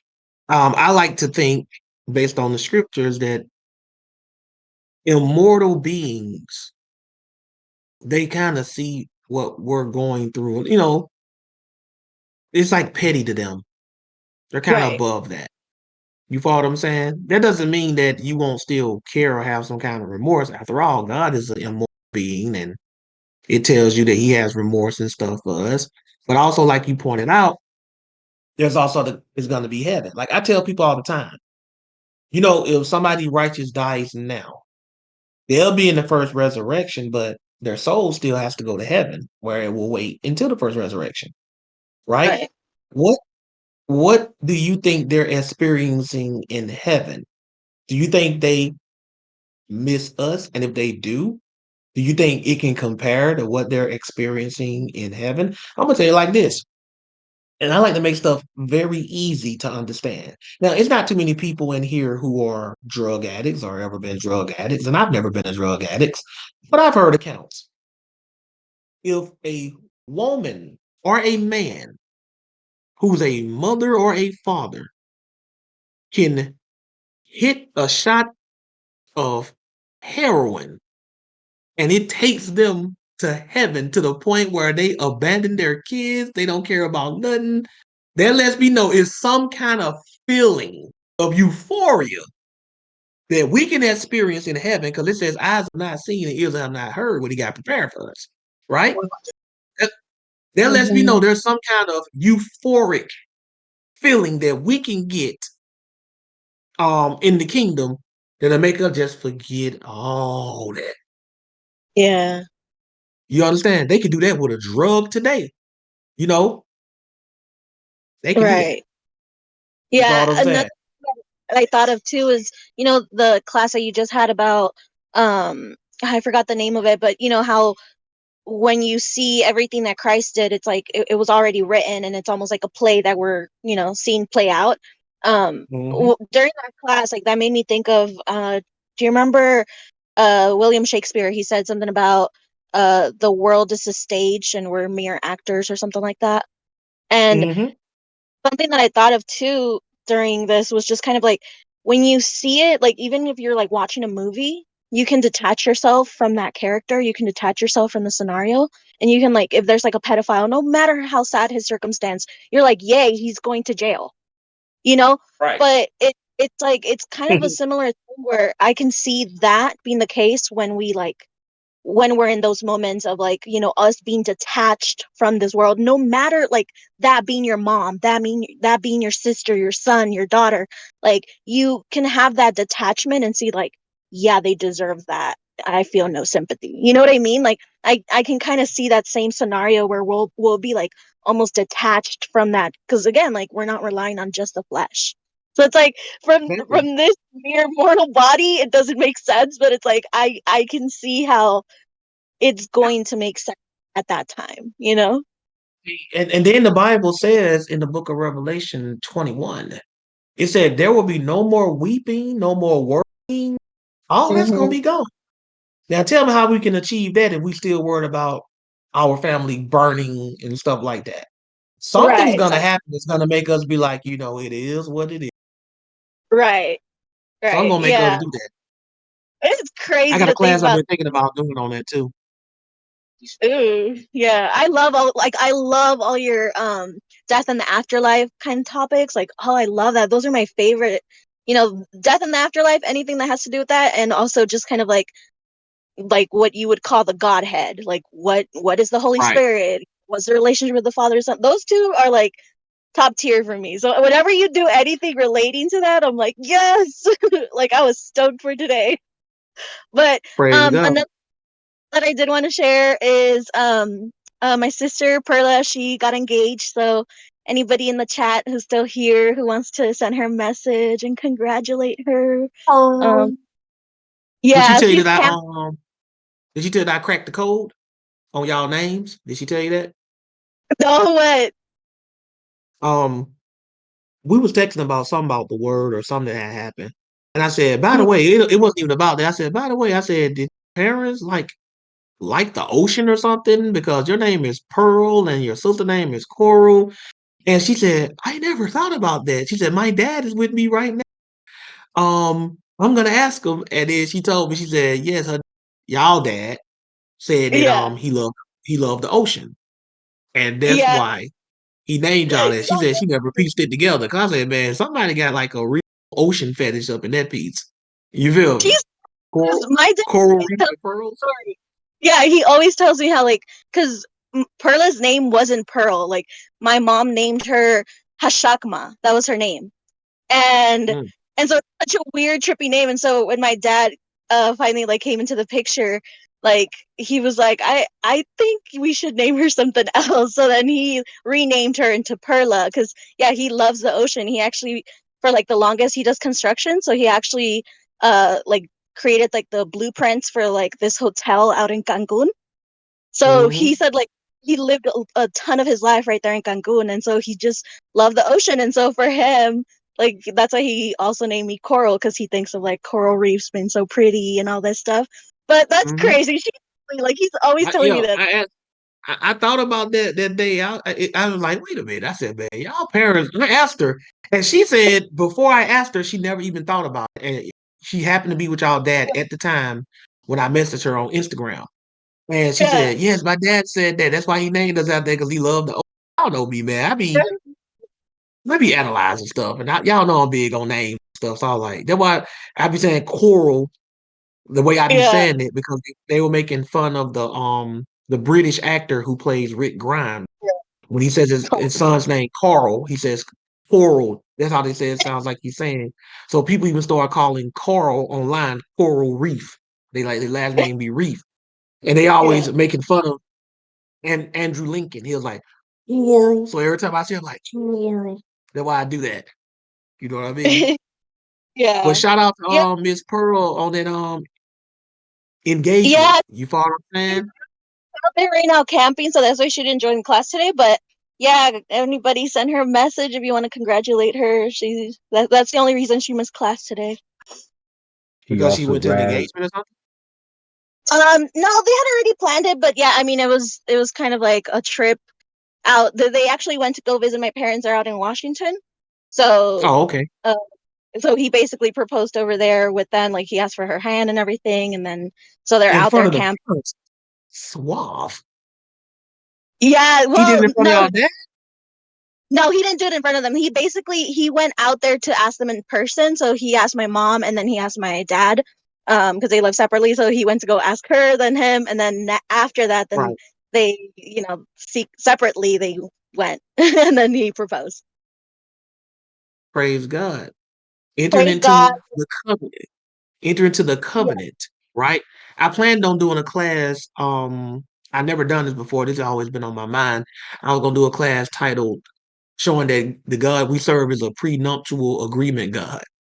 In other Ooh. words, in other words, if you break your end of the bargain, you leave the marriage with what you came with. Yeah, that'll be a good lesson for both of them. Mm-hmm. A lot All of right. people don't Well, like it. No problem, Coral Reef. Shout out to all right. brother Elijah. By the way, she's the older sister or the younger sister. She's older by 5 years, but it's so funny because even when we were like way younger, everybody always thought I was older than her. Because I don't know, like she's just really goofy, and I've always been a little more like serious, like over there, like I was like a little bookworm and just so I think a lot of people always kind of like saw me as the older sister, but she's the older one, 5 years. Who's the tallest? I'm really short. I'm 5 feet, so she claims to be 5'3", but I always tell her she's basically like 1 inch taller. But yeah, she's Oh, like okay. 5'3". So we're I both always short. wondered that, like, who's the tallest? You know what I'm saying? I know y'all both, you know, y'all ain't the tallest. You know what I'm saying? You know, Yeah.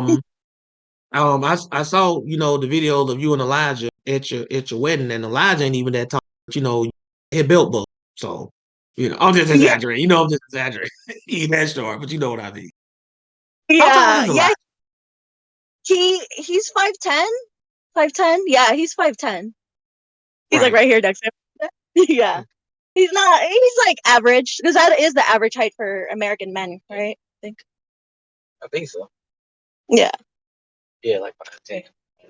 But I think anything compared to 5 feet, like myself, is pretty tall. Right. Compared to It me, ain't that hard. It ain't that hard to outdo 5 feet. You know what I'm yeah, saying? yeah, But again, I'll make sure I reach out on Instagram and tell her congratulations. You know what I yeah, mean? About to go ahead and get married, about to join families. You know what I'm saying? yeah, And when she's dancing at her wedding, don't let her fall. for real. Or urge her husband to pick her up.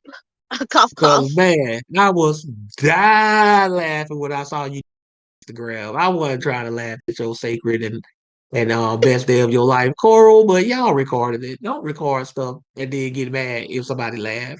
You were laughing No, about it too, but she did boy, ask me, can I post it? And I was like, it's fine, it's funny. Like I think it's a shame when people can't laugh at themselves or I was accept. like, that came out of Like nowhere. oh, but thank goodness for my dress and it being so puffy because I felt nothing. I'm still trying to figure out what made you fall. Like you tripped on literal air in place. You weren't even walking. I'm like, that's what made me laugh the most. I'm like, what did she even trip on? Like, she just fell.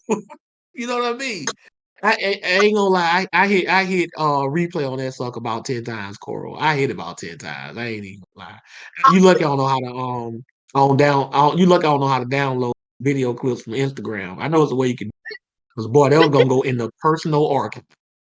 I know, it was too funny. I'm like surprised that I didn't fall more than once, honestly, because like the whole night. That's one thing I told like all my family. I'm like, I'm gonna be dancing the whole night. Like I don't care. Like this, because it goes by so quick, and I've heard that so many times. Like events like Hmm. that, they take like months preparing, and then it's over. It's over within a matter of hours. So I told everyone, I'm like, everyone has to dance with me. Like we're gonna be dancing the whole night. I don't care how like how terrible my feet feel. I'm like, no, we have to dance. So compared to how much I was dancing, I'm shocked that I only fell once during that night. Right. You were dancing pretty hard. You know what I mean? Yeah, and I I'm mean, asking. what they say, we're Mexican, like we love to dance. So hopefully, this wedding, she said that they're planning for next year. Hopefully Oh, by then. can't nobody party like a Mexican, man. Mexican parties. I ain't trying to sound racist or stereotypical or nothing, man. But if a if Stereotype. a Me- if a Mexican invite you to a party and it start on the 28th, you can show up on freaking the 5th of next month and the party will still be going on. You know what I'm saying? the party, the party will still be going on 6, 7 days later. Don't Yeah. nobody party like the Mexicans. They you know what I'm saying. They set the block off. You follow what I'm saying? Like, say, you want some beer? Say, cerveza? You know, like, bro, I got, and you can already have one in your hand. You want one? You No, follow what I'm legit. saying? They used to have like days. That's how it is. Like in little towns in Mexico. That's like originally all like weddings. They were like days long, and like they would just keep Days. for days, just like the Hebrews. Boy, they don't, boy, you know what I'm saying? Don't ever be the first person at a Mexican party if you ain't a Mexican. You know what I mean? You, you ain't Yeah. gonna be able to handle it. You ain't gonna be able to handle it. Mhm. I mean, I thought your sister got married last week. We're still celebrating this. Still, man, that was last week. You know what I'm saying? Still cooking. You know what I'm saying? Still got. I mean, I'm just telling y'all the truth. Don't nobody Yeah. party like them, man. Hey, hey, that's another group of people I love. Like, Mhm. I love Mexican people. I love Spanish people too. If I make fun of you, if I make fun of your ethnicity, that only mean because I love it. I love the diversity that the Most High got with people. You follow what I'm saying? But I'm telling you, man, I had Spanish friends, right? They don't warn you either. They just bring you along like you just know, like you just gonna acclimate. Nah, bro. Nah. Go home, leave now. And don't call yourself leaving. Where you going, Holmes? I'm like, yeah, man, I got to go home. Holmes, it's only been 6 hours. Only been 6 hours, bro. I got to go. You follow what I'm saying? I'm telling you, that's that's how they do. You know what I'm saying? I love them to death. You know, and and Hey, and brother. Mexicans love me too. Who that? Hey, Go ahead. This is Elijah. This is Elijah. Go She ahead. told me before the wedding too. She said, "Hey, we like to party all night. So I don't know about y'all people, but we gonna be there all night." So she wanted to make sure I knew. Ain't no we done at 8, 9. No, Right. we stand Have y'all all night. ever seen a party flyer that Mexicans use where it tells you when the party stops? Y'all ever seen like the end? It be like party stop. It just be like party at 8. It don't be like even some places like until whenever. The Mexican question mark. party, it just say party at 8. That's it. Monday. Or it be like party at 8. It'll be like until 4 a.m. or until everybody leave until close or something like that. It just I seen a pamphlet one time. It said party at 8 dash infinity. It had the infinity symbol next to the on the pamphlet. Just it ain't gonna ever stop. They put an infinity symbol on the pamphlet. Come on, y'all. Come on, man. That's enough. And they still be part. I don't work with Hispanic folk. I'm not lying. They came to work, and when it's lunchtime, they go into their coolers and they're eating stuff. I'm like, what is that? They look a little, detailed for just a lunch. I know this from a party we were doing, man. When was the party? Oh, last week. So that's from last week. No, cooked this yesterday. But you said the party was last week, though. Yeah, we're still partying, Holmes. Like, man, don't do it. Don't do it, man. You better rest up. You better rest up. Don't nobody party like the Mexicans. Not even black folks. Even black folks. You know what I'm saying? We can't touch them. Everybody got what they the best at. You follow what I'm saying? When it come to that, don't do it. Don't throw out the gauntlet. Don't challenge. You will lose that fight. And they be looking at you. They calling you lightweight. You don't drink a Yeah. 12 pack. That's all you're gonna drink, Holmes. You only drink 12 beers. Dude, that's legally alcohol poison. I'm legally in alcohol poison zone. And you like, that's all? And they don't even get drunk. Mhm. They don't even get drunk. That alcohol level, if you see a drunk Mexican, he drunk a keg. That's a keg. He drunk a keg. If I'm telling y'all the truth, I'm telling y'all the truth. That's one of the few things I ain't ever seen in a day in my life. I ain't ever seen it. That's a unicorn to me. I ain't never seen one. I don't even think it's possible. Am I lying though, Coral? Am I lying? No, It, no, it, literally, they, fish a they don't hole get to drunk. literally. You know what I'm saying? That's why I love them because I remember when I was taking Spanish in high school. They told us, they give you the books and stuff. They tell you about their culture and stuff too. And they told us this was in the Spanish book. I'm not lying, y'all. It said they said the Hispanic culture is a very happy and festive culture. That's what they told us. They said it's a happy and festive culture. That's what they said in our school books. They said they it's like it's a positive culture. You see the bright colors, you hear the music. Like I know it exists, but have y'all ever heard a sad Mexican song? Somebody tell me. I know one got to exist. Have you ever anybody ever heard a sad Mexican song? I ain't talking about one of them slow ones about love. Those exist in all languages. I'm talking about like their overall songs. They all No, sound happy. they even have bass too, though. Because Right. they're sad, they're sad, but they'll They still. always sound happy. Like every song sound like a get up and dance song. Every song. You know what I'm saying? You can't even go in there like like, dude, what's the occasion? No, that's just the background music. You know what I'm saying? The back, you know how you go like to an office building, they have like a little low key background music playing just to set the tone. You go to a Mexican person's house, the music just sound like hip hop, get up and dance. That's their regular music. Their regular music, y'all. Hear me on this. Their regular music is equivalent to our hip hop. So what y'all think their hip hop is? I'm telling y'all the truth. I ain't lying to you. Y'all, yeah, hey, if fellas, Mexican women are beautiful. I love them. But if they ever invite you to a party, you better ask them what time the party start. If it start like after 8, tell her you can't make it.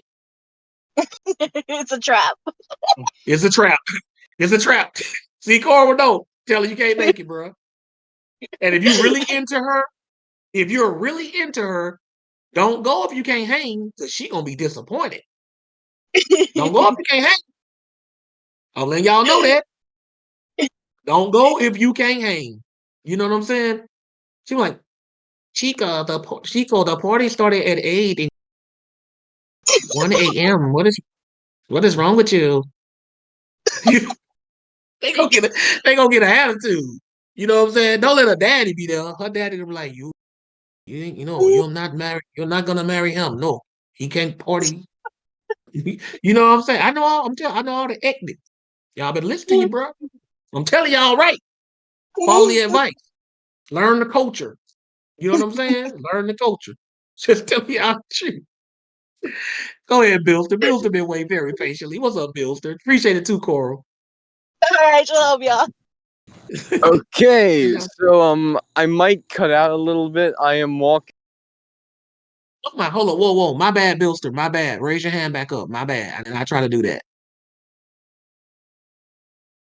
And I tried to bring the other people up. I guess they don't went to sleep. I tried to bring Okay, yeah, Roar and Cash probably. Caleb up. I All right, might go cut ahead, out Bill. a little bit. I'm on LTE right now, and I'm walking alongside of a road in the middle of the countryside somewhere. It's too dark to even see on That camera. don't Okay. that don't sound right. What? I said that don't sound right. What you doing? I don't know. Just I missed something. I'm on the Toe Heel Express, so Okay. I've not been very uh into the faith recently, and I apologize for that. The last Sabbath class I attended was Jesus couldn't go off script.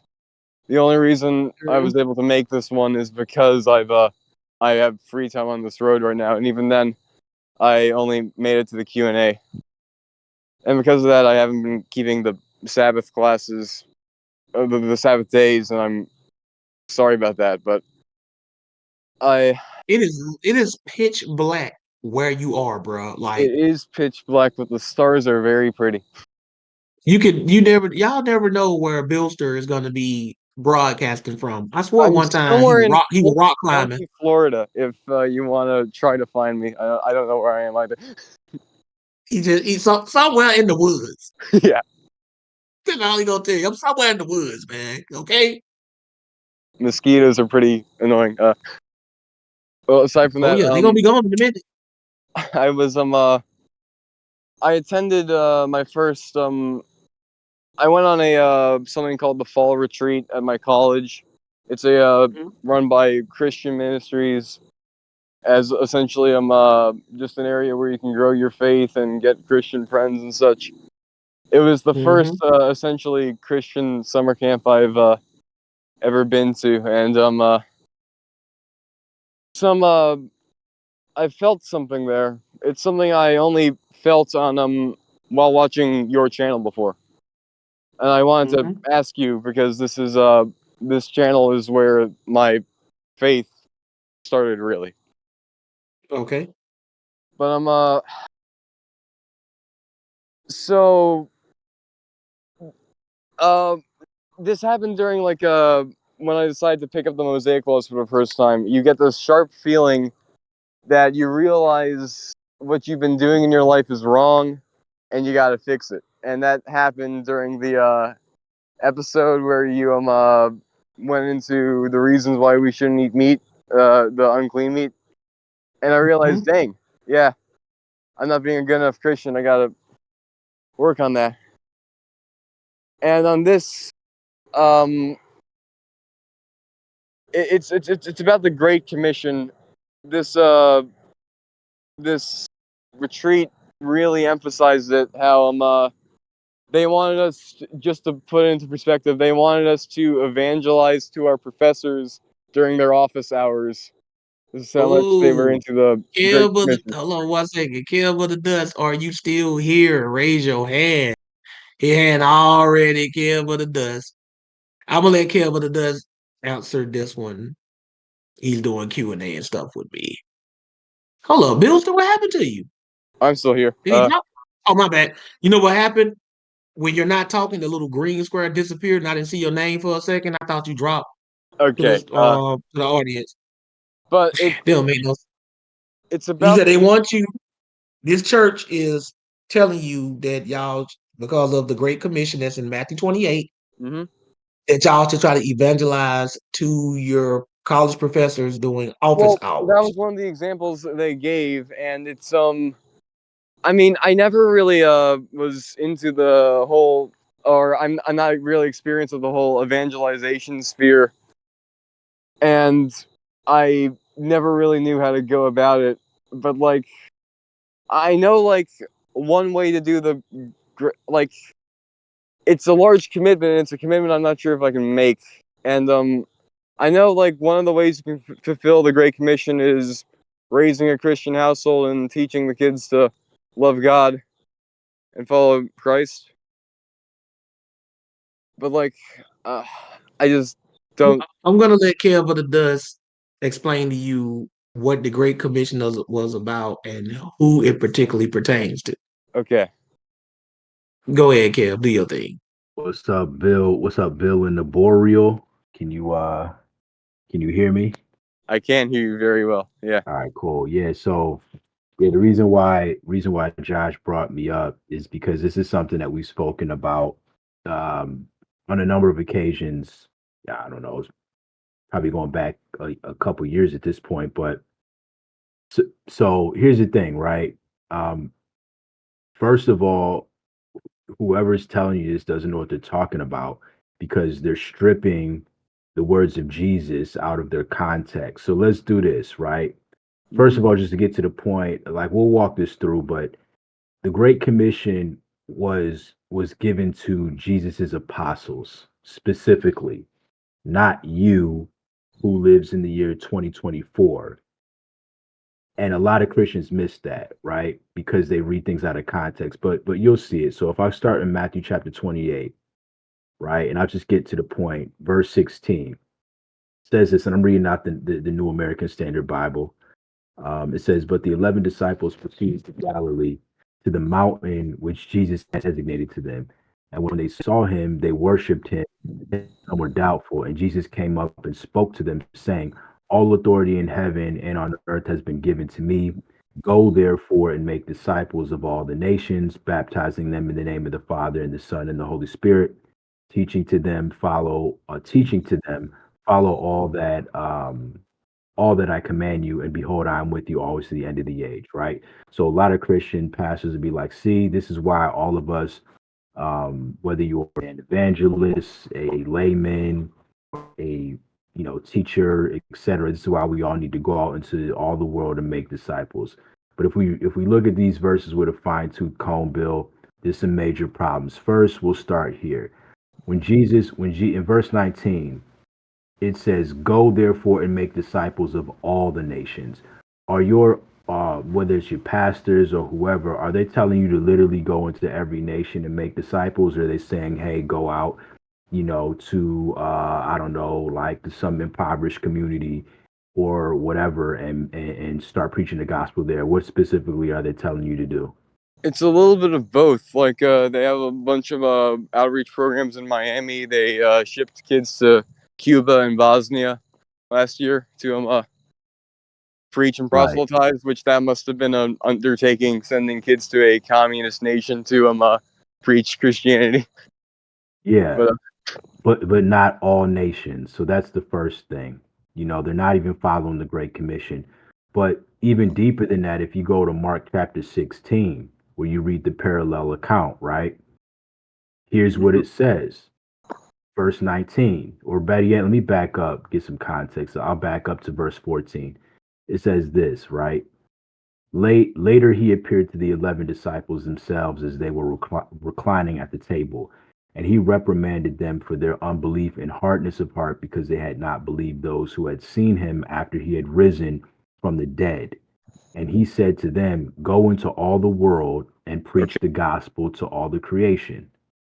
okay, Bill, sir, can you still hear me? I can still hear you. Yes. All right, cool. Yeah, I didn't know if I was breaking up. So it Yeah, says, sorry.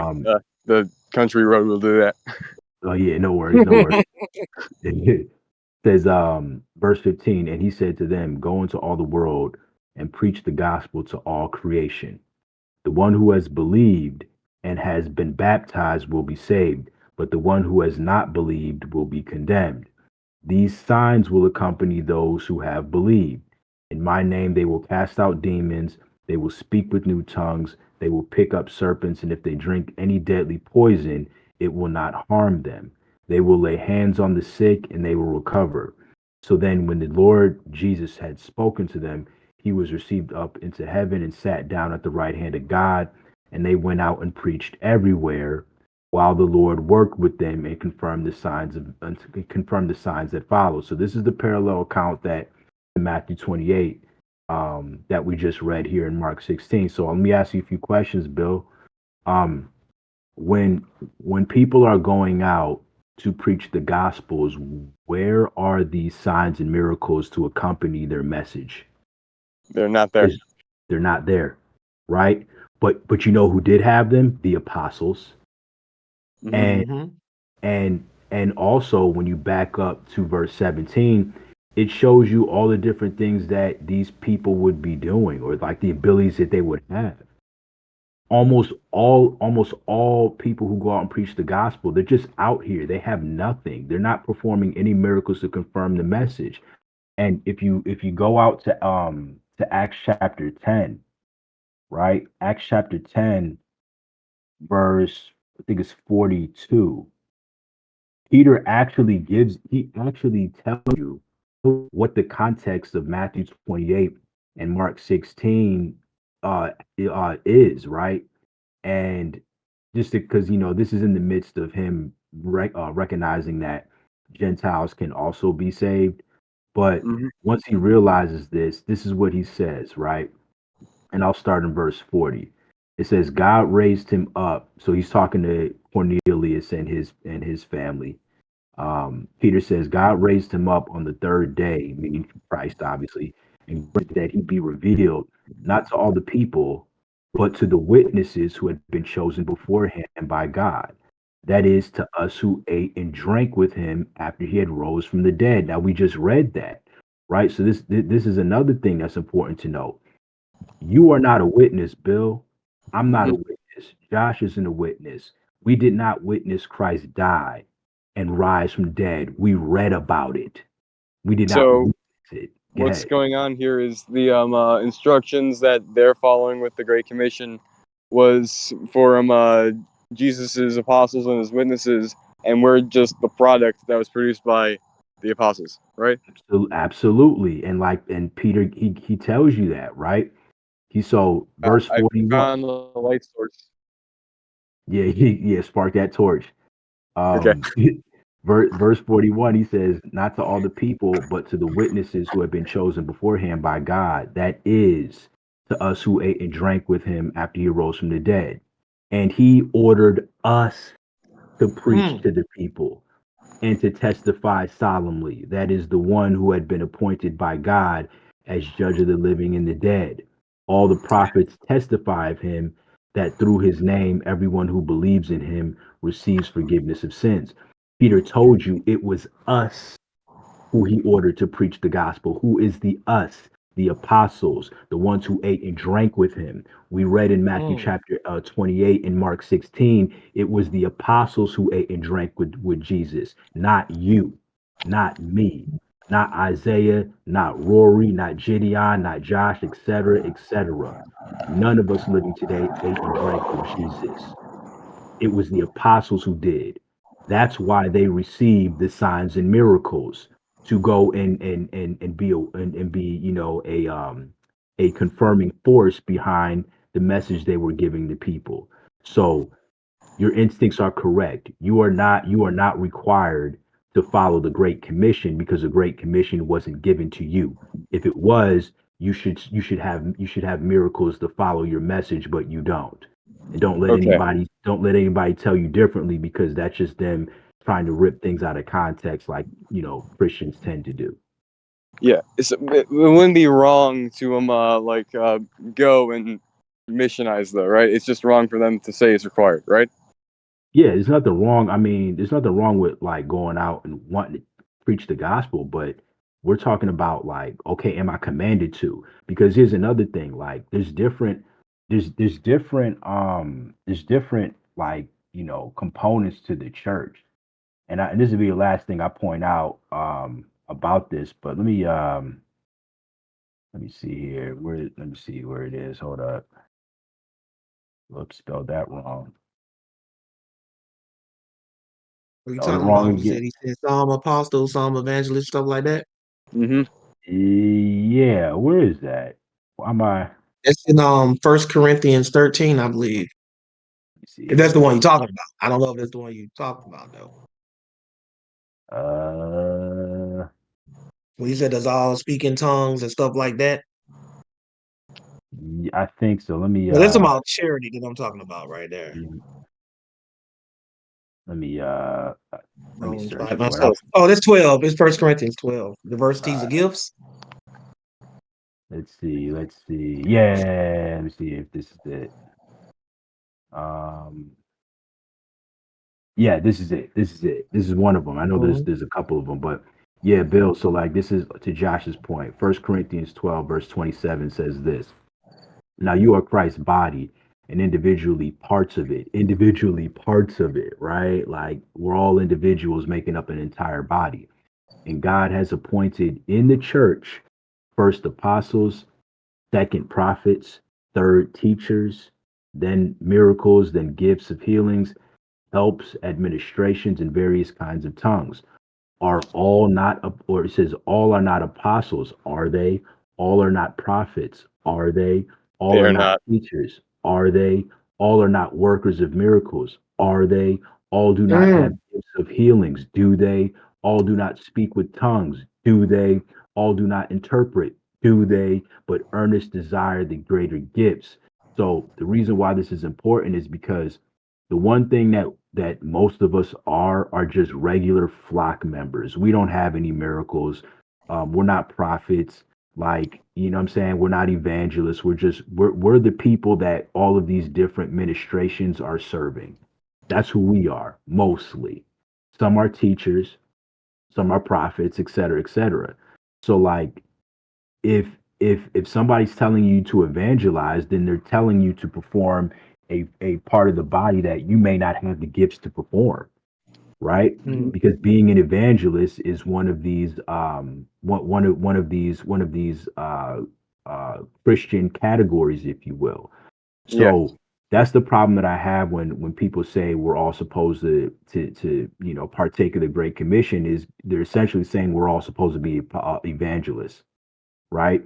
And Hmm. and we're not all evangelists. So what you have to do, like you just have to stick with what the Bible actually says, read things in context, and you won't be steered wrong. But that's why I said before, your instincts are correct, man. Don't let these people like try to get you to do something that you may not have been called to do. Thank you so much. It was weird. I felt like the odd one out. Yeah, no Okay. problem, man. Anytime. Well, And appreciate that too, Billster, out in the I darkness, in the woods. I see a road sign. I'm by the Polk Correctional Facility, which might be not a good place to be next to. Hey, I, man, I wouldn't imagine that it would.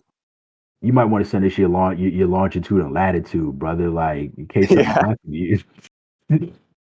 That man just be out there. I keep telling you, man, on his GPS, all it gonna say is somewhere in the woods. That's Yep. all it gonna say. It's somewhere in the woods. I'll see if I can. I will try to attend more classes in the future. I am gonna make that commitment, and hopefully I can do it from somewhere with air conditioning. But thank you so much. It's always good to hear from you too, Billster, man. And from some of the most uh odd places. Like I keep telling y'all, one day he gonna be rock climbing, but he told in. I He gonna mean, be rock I climbing. am going to sign up with the Peace Corps after college, so you might Oh, sweet. get me from Kathmandu in Nepal. Hey, that's awesome, man.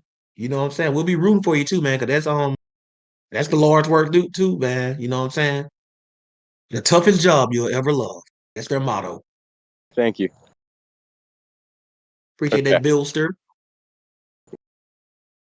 Right? And that was a beautiful breakdown, by the way, Kev, but it does, man. I don't even think I could have broke it down that eloquent like that, man. How you piece together how that Great Commission um was only referring to the apostles and not all of us in general. And people try to use that and try to say you're supposed to go out there and do that, but you're not even armed or equipped with the necessary miracles. That would make the Great Commission possible. They just went out there just preaching. They had miracle. They were armed with the miracles to Right. back up the proof of their ministry.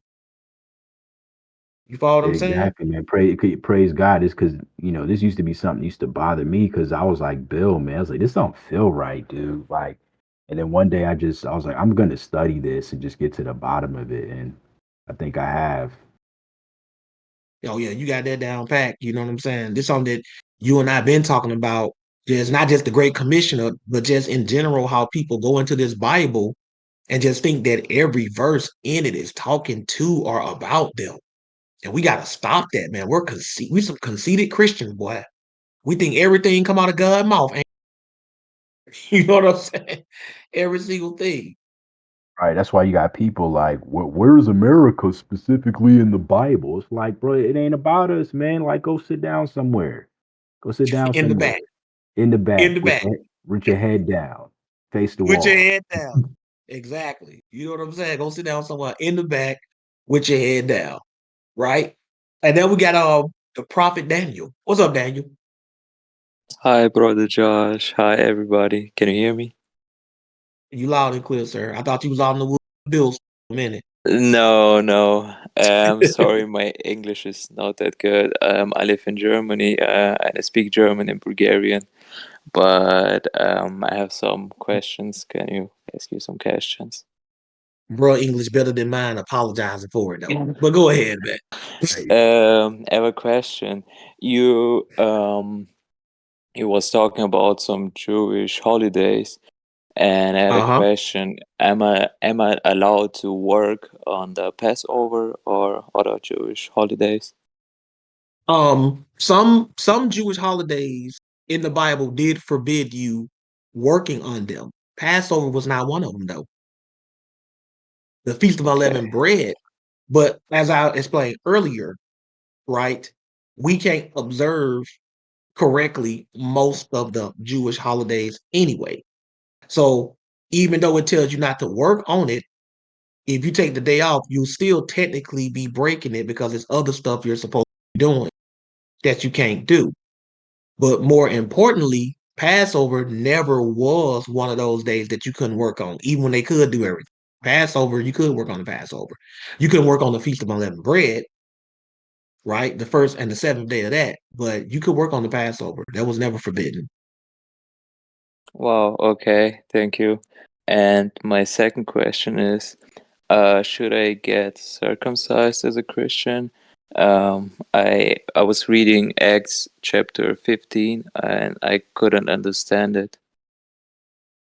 Um, no, not for faith in Jesus Christ. If that's what you're asking to be saved, no, right? If circumcision is something you do out of obedience, right? But not to get saved. No, you not have to get circumcised to be saved. Nor did the people in Acts have to get circumcised to be saved. But what ended up happening after they were saved out of obedience to Christ, because Christ taught obedience to the law, they were convicted and they eventually did get circumcised. But in order, if you're asking me, do you need to get circumcised to get salvation? No, you do not. Oh, okay. Thank you. Right? Have a great day. You too. But that don't mean you're supposed to, you know, sleep on that either, though. You follow what I'm saying? Because you're supposed to anything in the law of Moses, if you consider yourself like a new, like a fresh person to this, you always start with Christ. Christians start with Christ, and then through Christ, you learn about the law of Moses, and then you get around to doing stuff in the law of Moses out of obedience to Christ. But you don't start out with the law of Moses. You start off with Christ, and then you learn about how to, because Christ taught us how to correctly do the law of Moses anyway. Then out of obedience, you eventually do that. You understand, Daniel? Mm, not really. Um, Well, put it this uh, way. Put it this way. Don't worry about the circumcision right now. Just worry about getting right with Christ and trying to learn about how he walked and how the circumcision applies to you today as a Christian. But first, you got to focus on Christ and trying to follow him. And then eventually the Most High will, I believe, will put it on your spirit to do it.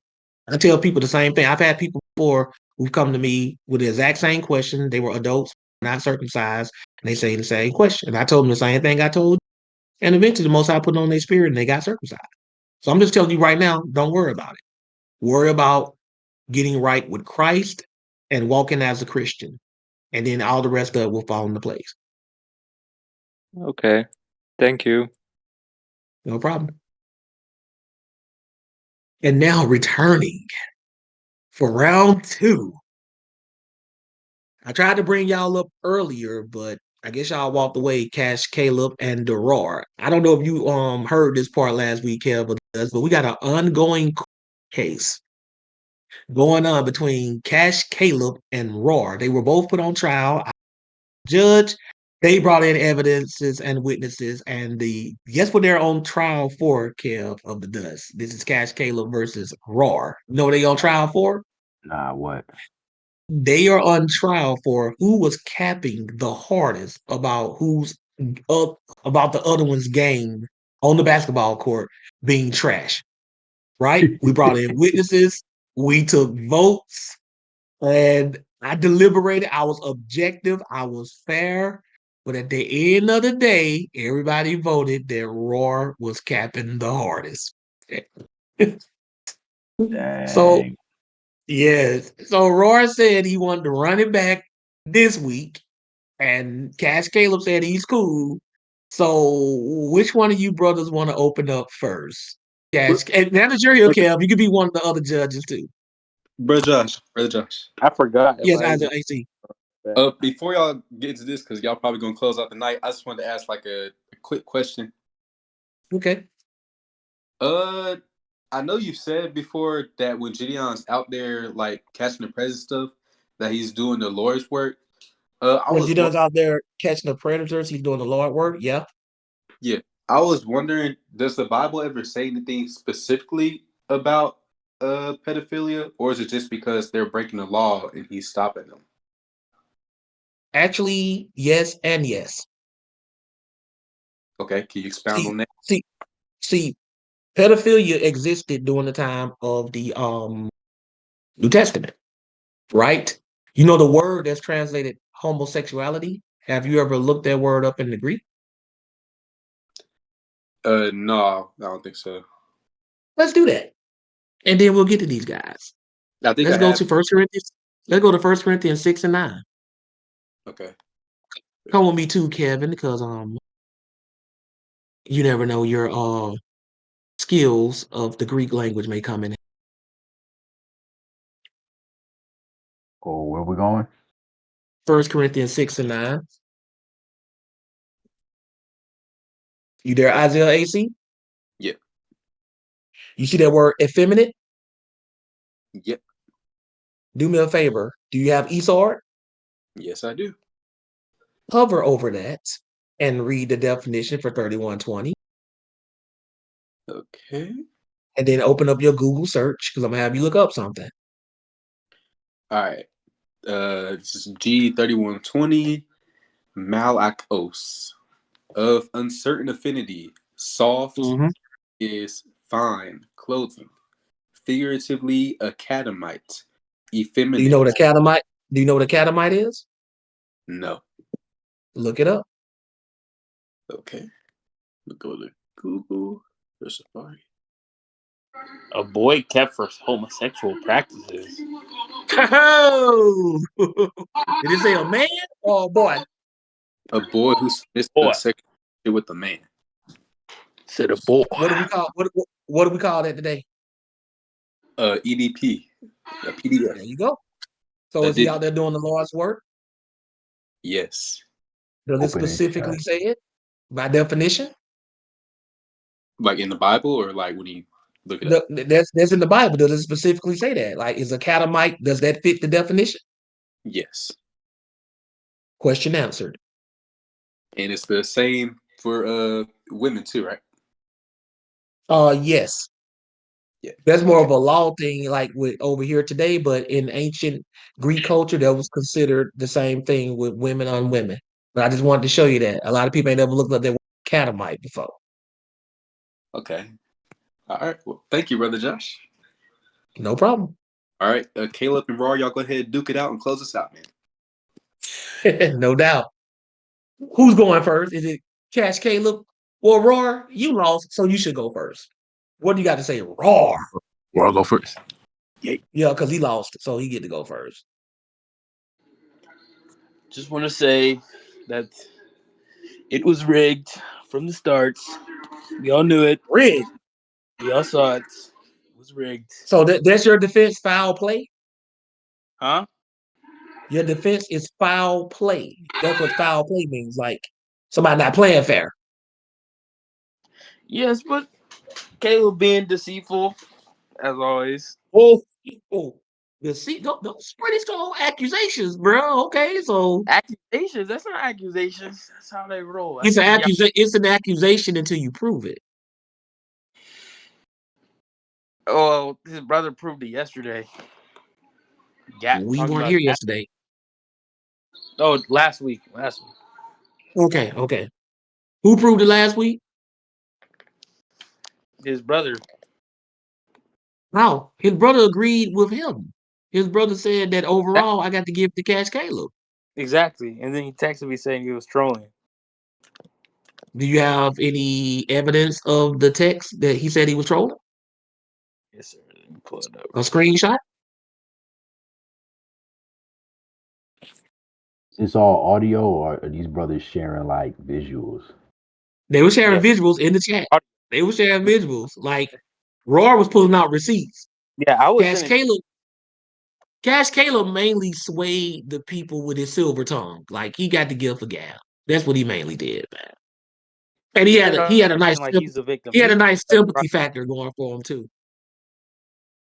Yes, bro. He was the one that accused me of being trash, and then when I came up here to defend myself, then he's acting like the victim. Sad Hey, world, bro. Yeah. Hey, I got Like, videos. so I have you can't Brian here. disrespect the tactic. You got who? I got Brian here in the chat. Oh, check the chat. Brian. It Who is just Brian? Who is Brian? he's a friend of ours that we used to play basketball with. Just in the chat. So Does he he have said you something he guys. wants to say? No, it's a text message. He's texted in the chat. Yeah, Okay, what did he I say?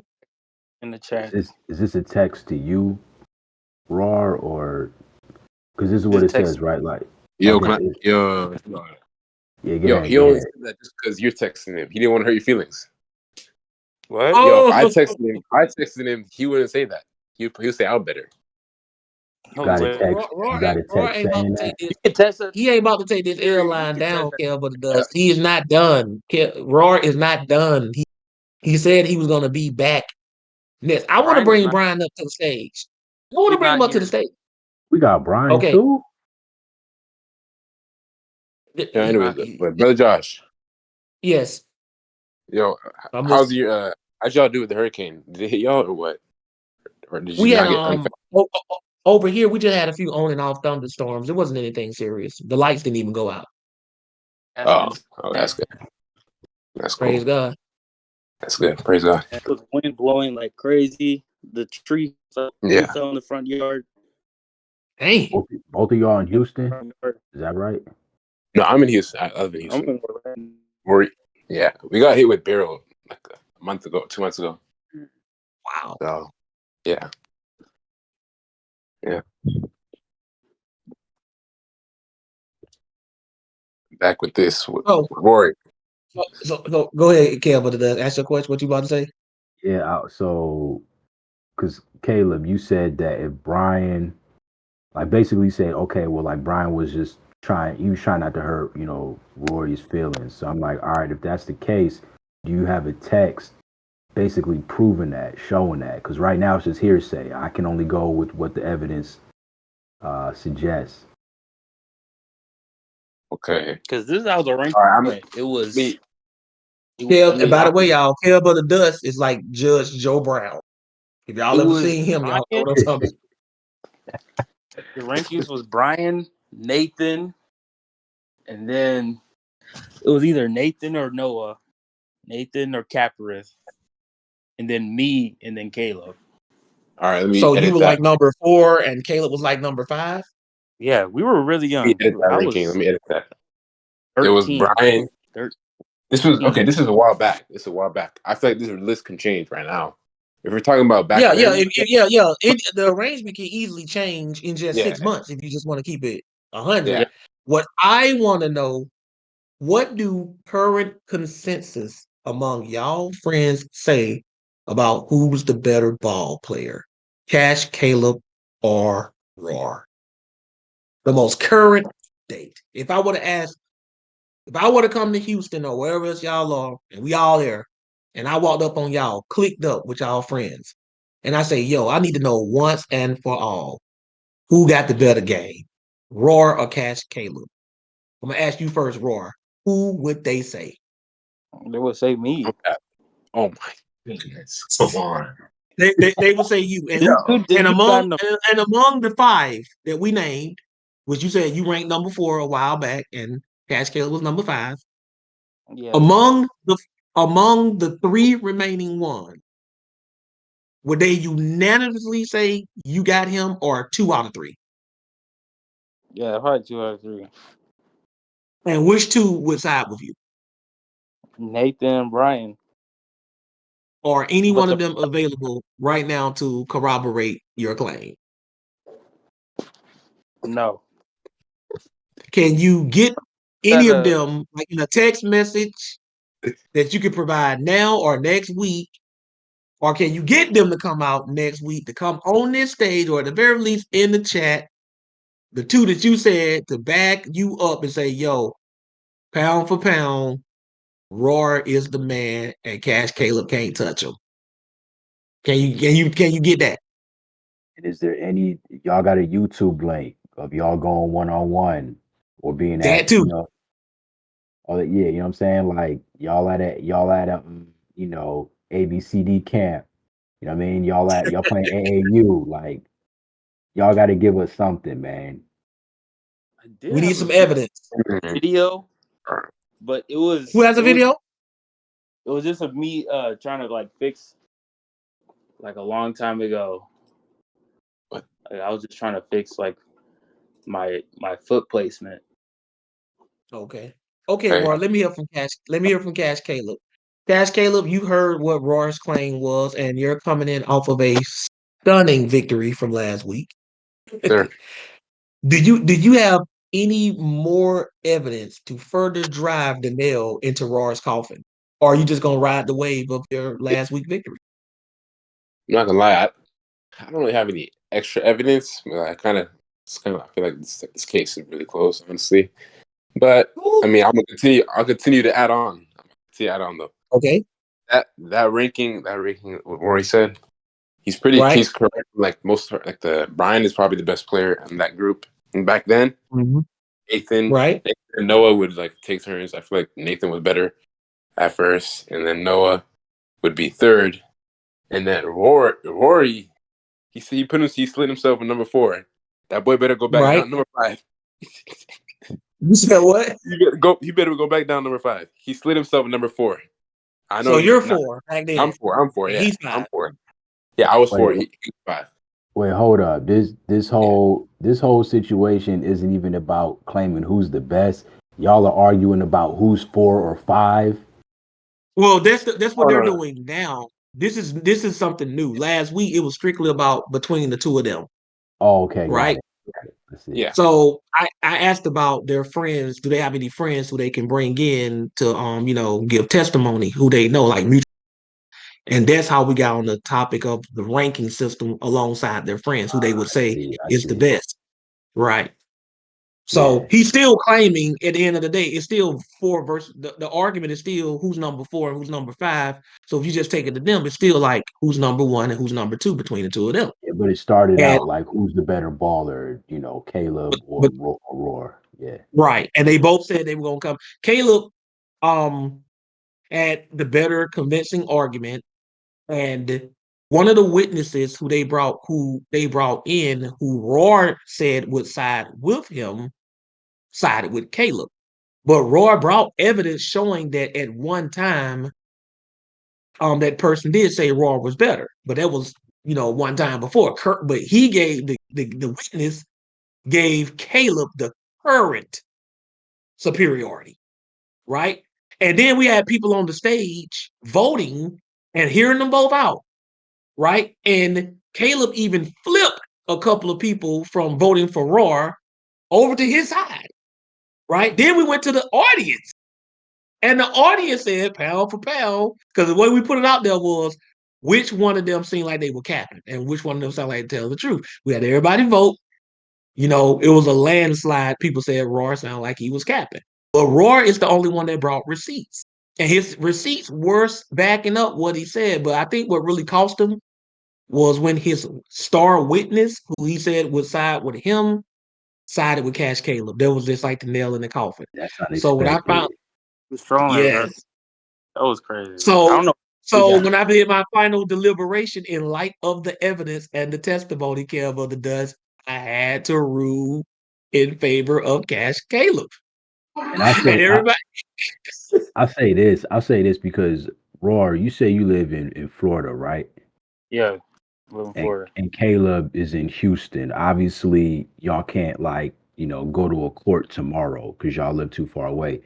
Here's what y'all could do. Before I get into my suggestion, let me ask y'all this. When Caleb, I'll start with Caleb. Caleb, when you say you're the better baller, do you mean in totality, or do you mean like you got a better jumper and you handle better, but he play better defense, or like your basketball IQ is higher? Like, what specifically do you mean when you say you're a better baller? Bro, pass To the. be honest, all around, I think every defense, No, rebound, not defense. I was defense, a better shooter. rebounding. All right, I can't I talk was a enough. better shooter. Defender. Hey, Raw, hold up real quick. Raw, hold up real quick. I'll let you go. Hold up. Caleb, finish your thought. Defensively, rebounding. I feel like I'm taller by a few inches. and a little bigger, so I can get that. I can get rebounds and I can play pretty good defense. Shooting wise, I would give that to Roar by just a little bit. Not now. I'm talking about a while back. Not even now. I'm not talking about now. I'm talking about a while back, just by a little bit. But now shooting wise, I'm better. I feel like you put on a little more muscle, and like that's it. And I feel like I'm better now. Shooting wise and handling, I'm better too. And passing, come on. Roar, what say you? One sitting, so yeah. Roar, what say you? Man, I was a better shooter and defender for sure. Mm-hmm. A better shooter and defender, and I had hops, but he was a better rebounder. What about ball handling? Ball handling was a toss up because he used to fumble the ball a lot. But to his defense, Wow. the ball had a tumor in it. His ball had a tumor in it, so I had to go buy a new one. So maybe that was kind of You offsetting the can't data. you can't handle the ball with a tumor in it, bro. You can't do that. Exactly. Yeah. But if you can handle a ball with a tumor in it, then you can handle a ball without the tumor in it, and that's what I was doing. That's like saying though, like if you can't dribble a medicine ball, like that doesn't necessarily mean you can't dribble. You Yeah, that's just true. Right. you just at a you're putting yourself at a disadvantage for training purposes, maybe. Right. But here's what I suggest because like You this know what? yeah, go ahead. You know what? This dude actually no. Just because of these two things. Mm-hmm. First off, no, he poked my NCAA dribble off ball that I got for the Final Four in Houston with this thorn plant next to his house, and then I had this little skills skills dribbling practice ball that you use to help your dribbling with this also this dribble stick that I got from the headquarters over in California. This dude literally was bouncing the ball. He was trying to act like he's somebody. He was bouncing the ball. The ball hit his foot, hit both of his feet, trying to do a crossover. The ball rolled into the street and got ran over by our neighbor's car, bro. Oh. Right in front of all of us. This is what Is that what true, y'all can Caleb? do. Yes. Okay. Actually, no, I don't think that's true because I feel like You don't think it? I was right no, there. that was Right someone there. else. Noah was That right was there. Brat. That was Brat or Nathan. No. One of the two. Nathan Yes. Nathan broke the LeBron ball. You broke the little one, the black one, the dribble one. Yes, For you Y'all what? did. damaging a lot of Yes, you did. basketballs, man. Go I ahead, don't know. Kel, but does you about to say something? I want you to lose your train of thought. Go Yeah, ahead, bro. I was gonna say, yeah, it's gonna be hard to determine who's the better baller for a couple of reasons. One, I mean, basketball is a team sport, so like, you know, if Rory's saying he's a better defender, like, he would have to defend you, for me to be like, okay, he's the better defender. But what we can do, we can isolate certain skills. Like, y'all could do a lot, like going through a shooting drill. You know what I'm saying? Right. And we can determine who's the better jump shooter. Since both of y'all say it's a toss up, you know. And even if y'all want to do some ball handling drills might be a little weird, but we can isolate that skill as well to determine who's a better ball handler. You know, so at the very least we can get that. Y'all really care like that. I told y'all, Kel, but the dust methodical. The way he gonna analyze it, Pretty right? smart. Online. Yeah. Now, and y'all don't even have to be in the same state to do that. Right. You know what I'm saying? Y'all Thing could is, just no, I got wait. I can bring y'all some could witness. just film it. What'd you say, Cash Caleb? Okay. So no, Rory, he was here just like 2 months ago, in July, and Right. he was here. We actually went to the court nearby, basketball court. We played the game. We played like a 2 or 3v3, and I was literally the only. It was me and this other kid, my cousin actually, and he didn't score. He scored like maybe 1 point, and we won to 21. I single-handedly scored like 20 or 21 points, and it was Rory and two other kids that were actually pretty good, and we won. I won, but And pretty you much. scored all the points on your team. I scored pretty much like 20 or 21 points to 21. Pretty much, yeah. I mean, And Had then that Louis. You had Louis. we won. What? Louis does not. Yeah, he's my Louis does cousin. not count. He's Exactly. my little cousin. Yeah. Louis does not count. So it was me by myself, and You I won. single-handedly carried that team because of Yeah, Louis. I won by myself, pretty much By yourself with against Louis you. because of Louis. You say Against Kevin the you. Dutch. You see why I let him do this? You see why I let him do? You see why? hey, like this all sounds good, man, but like I don't know who Louis is. Louis nowhere to be found. Louis, you You don't need to know who Louis is Oh, you because don't need Louis to know. is nobody. He's trash. know, I'm Louis is just saying, hey, one of y'all can hop Roar on be the having plane. roll. One of All right, y'all we can gotta. y'all can I hop feel on like we the got. plane and and play one-on-one. Y'all could do that and post it live. Or y'all could do what I said before if y'all can't, link up in the flesh.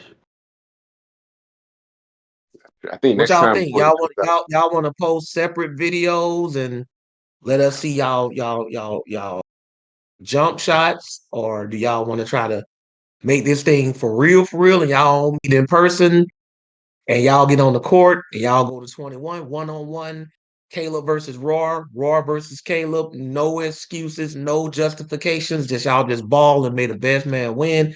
How y'all want to do it? I'm invested. I'm not gonna lie. I'm Same invested. I'm here, curious. same here. Like Rusty said, they waiting on the 1v1, man. Got me interested too. Right. I want to see because after whoever loses, I don't want to hear no excuse. I don't want to hear the sun was in my eyes. I tripped on my shoes. You know what I'm saying? I got a bad knee. I don't want to hear any of that. Right? We're gonna Real. make this thing be for real, for real. Cause So Rory Roar, I said gotta Rory said ask he you got a clams. question. Right. And I got a question for you, Roar. This is only a yes or no answer, okay? You listening, Roar? yes. I'm listening. Here's my question. 1-on-1.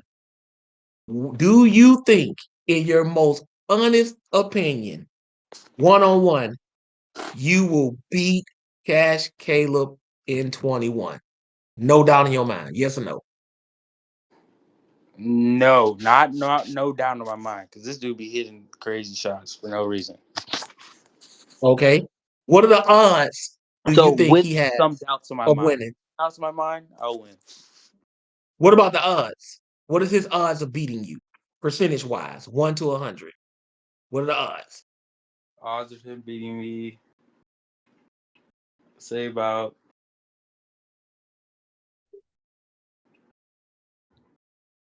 38, 38, 30. 38. So you got a 62% chance of winning? Yeah. Okay. So Oh, 45. 62%. 45. I think 45. A 45% chance of winning? Yes, I'm being humble. I don't feel like debating today. So he got a 55% chance of beating you. No. That's what you're saying. Because you got or does he have a 45% chance? Yes. And you got so that means you got a 55% chance of beating him. A little over 50%. Yeah. Yeah, but it does. That sounds kind of close, don't you think? When you agree? It does. Sounds close to me. That sounds like they can go either way, Roar. 55%, that's almost 50-50, bro. That could go either way. You don't sound too confident, dude. You really don't. I'm confident, bro.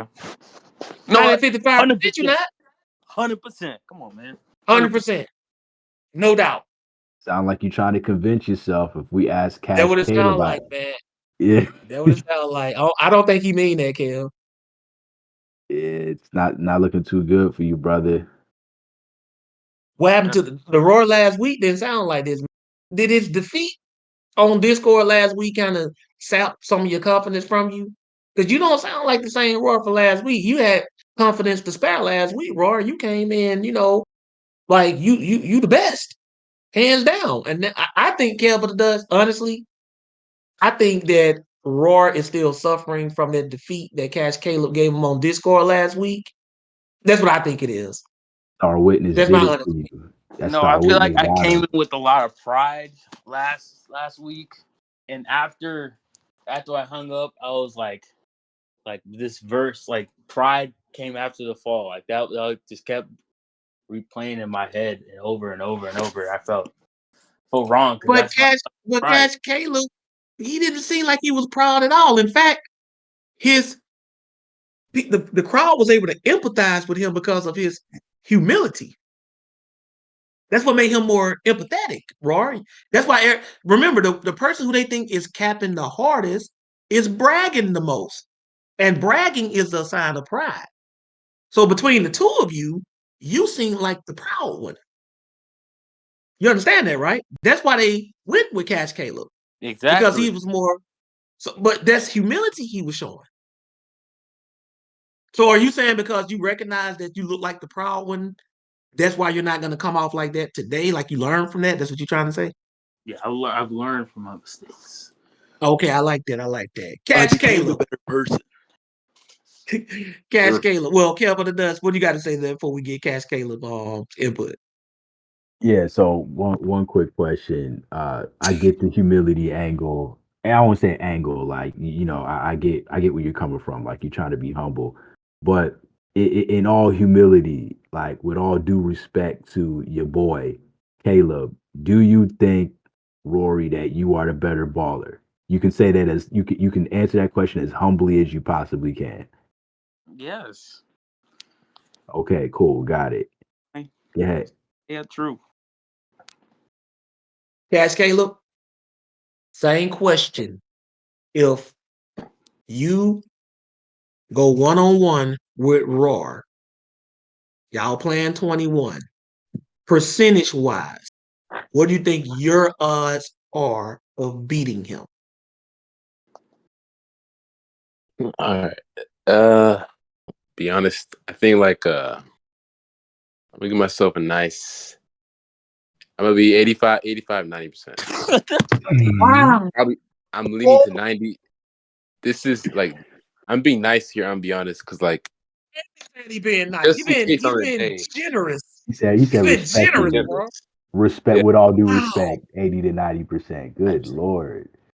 Dang. And that's nice. That's nice, Kevin. That's just because you never That's know. Maybe I'm just like I might have an he excuse. Never said, know, my leg or Kev of the something. dust. Yeah. Kev of the dust. Kev.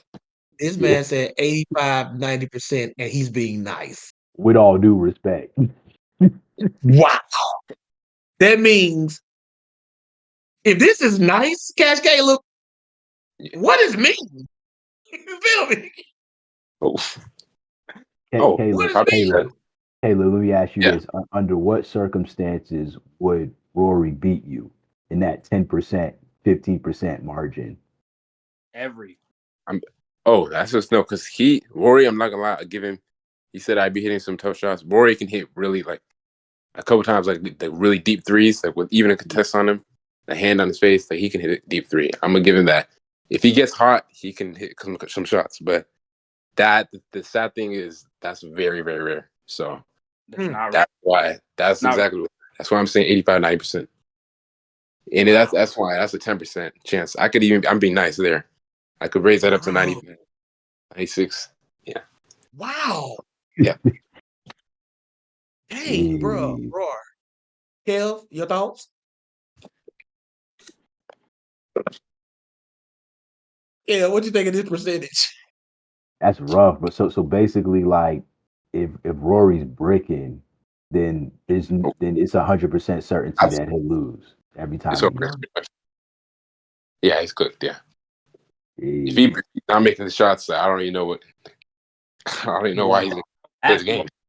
game. If you're not good on offense, you're not going to score. Yeah. Mm. That's how basketball works.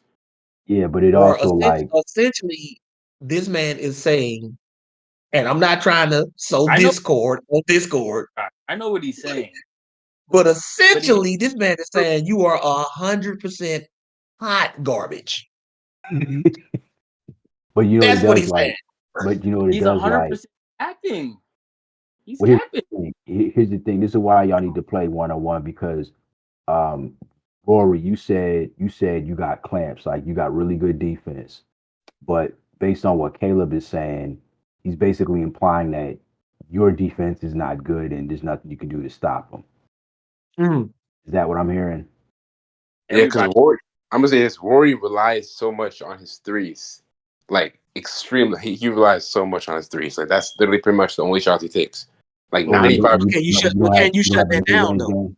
Yeah, No, if he he misses, can't. yeah. No, he can't. If I'm No, shutting it down, Rory, which I probably am, like most of the time, no, you're you not. literally have no chance of winning the game. That's all it is. Like literally No, no chance, almost zero. no. Rory, are you good off the dribble or are you just a spot up shooter from Off the three? dribble, everything. Off the dribble, everything.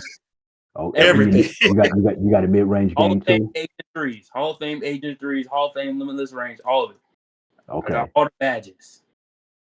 Hey, we Rory, been I'll give you a bronze because it's not consistent. Bronze, limitless range. That's being nice. Bronze limitless range. You have Yep. no limitless range. Bronze. Wait. Do you see, Kel? But it does. I said last week that after Q&A, anybody who got any dispute to settle, and it ain't just got to be about basketball. It can be about a disagreement in the Bible. Outside of us. With each other, like in the chat, right? It could be an anime debate, like who do you think would win between this character and this character? Because it's long past the Sabbath, we don't got the Q&A in. We let them talk about whatever. I said anybody, and to their credit, Raw and Cash Caleb so far for 2 weeks in a row, they've been the only ones willing to step up and really try to some points, right? And I said as long as y'all keep it respectful, you can have a little friendly trash talk and all that. You know how that is, right? Right. But I said as long as y'all keep it respectful, me and somebody else from A.B.T, that's you this week, we judge and we keep it real. I said last week we put them up there. We just try to see what their debating skills were, right? That's what we were trying to see. Like who's the more persuasive in convincing the audience. And Cash Caleb beat him, hands down, right? He beat him. So I told him we can come back next week and run it back. Roy can try to run it back. They came back. Caleb really don't have to prove anything because he won. It's on the burden of proof is on Roy to shift our perspective back to believing that he's the better ball player. He doesn't have any more evidence to present because a few people that they both said they were going to try to see if they can bring didn't show up. So we had already suggested that we want to see them, actually play 1-on-1. And your judgment gave even more analytics to it. Like you start asking like about ball handling and all this other stuff, right? So in light roar of everything, unless you got some new compelling evidence to present as it stands. It's not another victory to just continuing from last week. As it stands, and this is just my vote, and Kev can vote too, and everybody in the chat. As it stands, you still seem like you capping the most. As it stands. Kev but it does, what you think? And then we'll ask the people in the chat. yeah, this is one of the things where like because I'm stuck on who's the better baller. And like Rory, you don't sound confident, dude. Like Cash Caleb is basically he sounds confident, like easy man. No matter what day of the week is, like I'll trash this dude. But just because he's confident doesn't mean that he's correct. You could in fact be the better ball player. I don't know. So I don't know. I can't really rule on this, man, until I see that 1v1. Or if y'all want to y'all want to send some shooting videos, y'all doing the same drills, that'll help me, make a ruling on this. But I just can't rule on this yet, man, because I really want to know who's the better baller, and I can't do that just listening to y'all talk back and forth. Me too, man. I'm invested. Like I can't wait to see this. Did Gideon come back, or he's always been here? He's always been here. Well, I don't know. He's been here for a while though. I don't I know thought he if had he's dropped always back been down. here. Gideon, you there? I thought he had dropped down. Okay, maybe been here the whole time. Okay, chat, before we close out with the prayer, I want to hear from y'all. I need y'all votes if y'all still listening. In light of this week, let me know in the chat if you think Roar is still capping the hardest, put Roar. If you think Cash Caleb, put R for Roar and C for Cash Caleb. If you think who's still capping the hardest. R for Roar and C for Cash Caleb. Okay, we got, wow, somebody put a lion roar. Dang, boy, they put a lion roaring. Dang. Hey, And I'm getting more R's. Roar, so far, Ooh, more this is R's, interesting. man. Hold up, wait a minute. This is I still want to see that video, but Roar post something interesting. What he post? Is Rory? Is this from your boy Noah, the one that y'all said is like the second best of the group? What did he post in the chat? He posted something in the chat? Yeah, like I guess it's from a conversation he had with Noah, and Noah's basically Josh, like, it's the same Oh, evidence this from. said this from Yeah. 12:41 a.m. This So 2 minutes ago. hold up, why am I seeing 4:30:21 though? That's what I'm saying. Me It's too. Yeah, April of 2021. it's from Bruh, this is the inadmissible, man. This all the way back in April of 3 years ago, bruh. This is inadmissible, Roar. We said we want to know the current. If we ask your 3 friends currently, who was the best? I'm sorry, that is inadmissible, Roar. We need something a little current, at least within the last 6. 2021 Noah. That's Yep. 2021 Noah. We got 2024 Noah last week. Aren't both of y'all aren't y'all teenagers?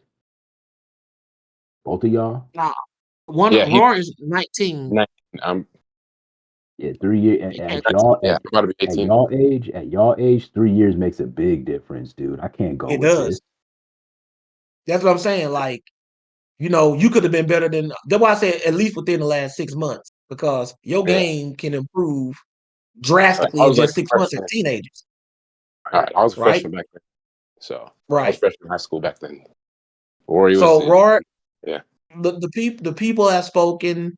Kev is reserving judgment, but because Kev is coming in on the last verdict, by default, he got to ride with the last verdict, which is against you, because that's all he got to go off of, Right. right? So, yeah, Rory. Roar, I just texted Brian, by the way, so I'm gonna see his response just for right? confirmation. I I texted him. really, Yeah. I really want to. I really, yeah, like I ain't gonna lie, y'all got me invested. I want to see this, because I want to see the look on whoever face when they lose, because I don't want to hear any excuses. You know what I'm saying? Right. Now, let me ask y'all now: are we doing sudden death, or are we doing best 2 out of 3? I need to know now, because I don't want nobody to lose on those. I need that 2 out of 3, man, because like somebody can get hot one game, and that's really not how they shoot. Like Right. I need the 2 out of 3. Kevin's recommending the 2 out of 3. What say you, Caleb? I'm gonna say I think best of three. Yeah, I think that sounds good. Let's see what Rory Two out says. of three. Roar, what you say? sudden. Sudden. Oh, What? Roar Nah, say he that's wants that sudden death. See what the man. chat says. That's That's the chat. not confident, bro. That's not confident. No, That's not He said, confident. he's "Hey, hoping. sudden death He's ain't hoping. confident." He's hoping on Sudden. that That's 5%. not confident. Nah, He said because he it don't does. need one game to beat him. He's claiming he only need one game to I win. don't Yeah, think but Kev. I don't even think you hoop. If you don't think nah. sudden isn't Let, confident. let, let me explain why. Let Rory. me explain. Let me Oh, explain why I'm saying. Like, think about it like this, okay. bro. Like, NBA playoffs. Is it sudden death or is it the best of? Hmm. That stuff. Best Oh, of. Why do you think they don't go with a sudden death format? Good. Hey, good point. That goes back to basketball as a team sport, though. Not. I mean, yes and no, but like best of always lets you know who the true winner is, man. Like that's why in football there's a lot of parity and there's a lot of randomness. Like you can have a team go on a hot streak, but they weren't the best team all year. I want to know if you're Right. actually the I want to know if you're actually the best baller and you just don't get hot one game and hit Mm. 10 threes in a row. That doesn't tell me you're the best. That doesn't tell me you're the best. It just tells me that you shot the best that game.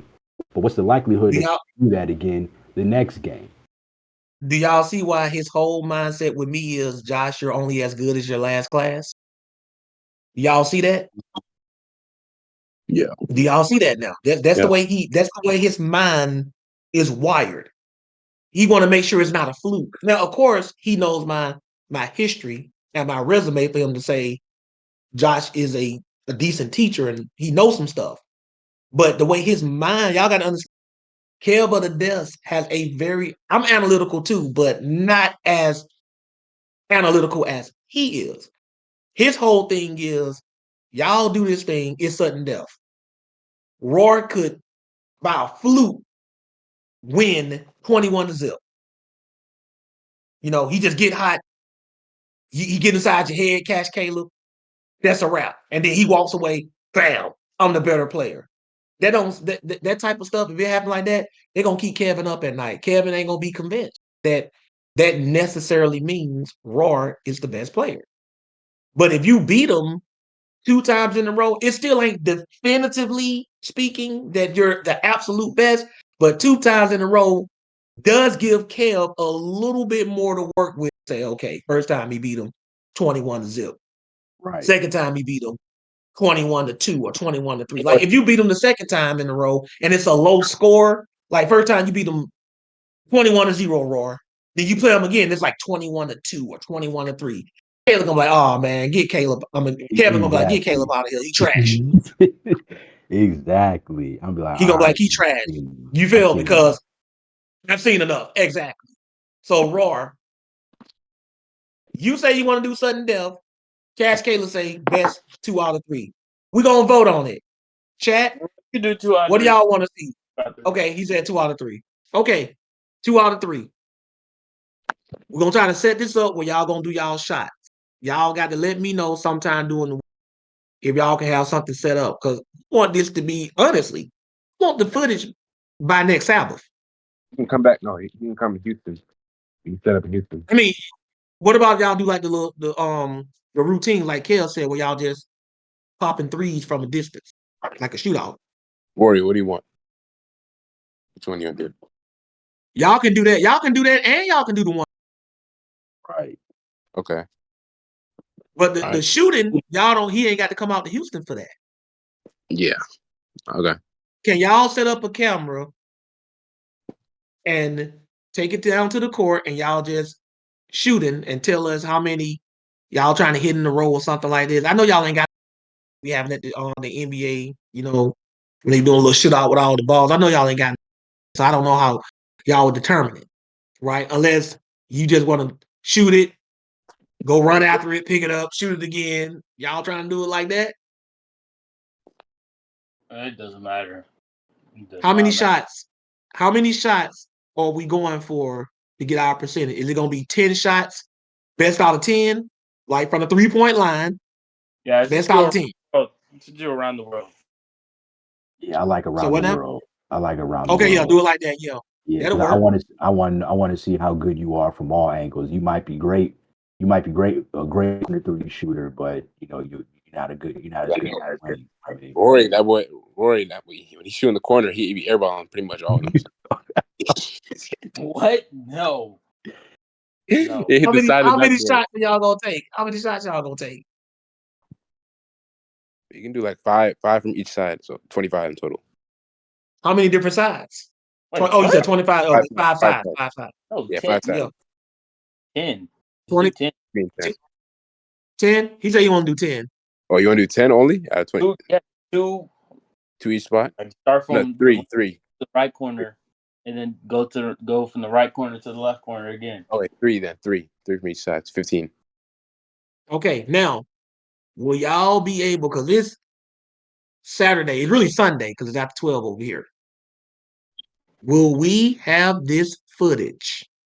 Well, and y'all can bring somebody out there with a phone to hold the phone and record you. I know y'all know do that for y'all, right? And just make sure they follow the camera with your shots to make sure you actually hitting these shots.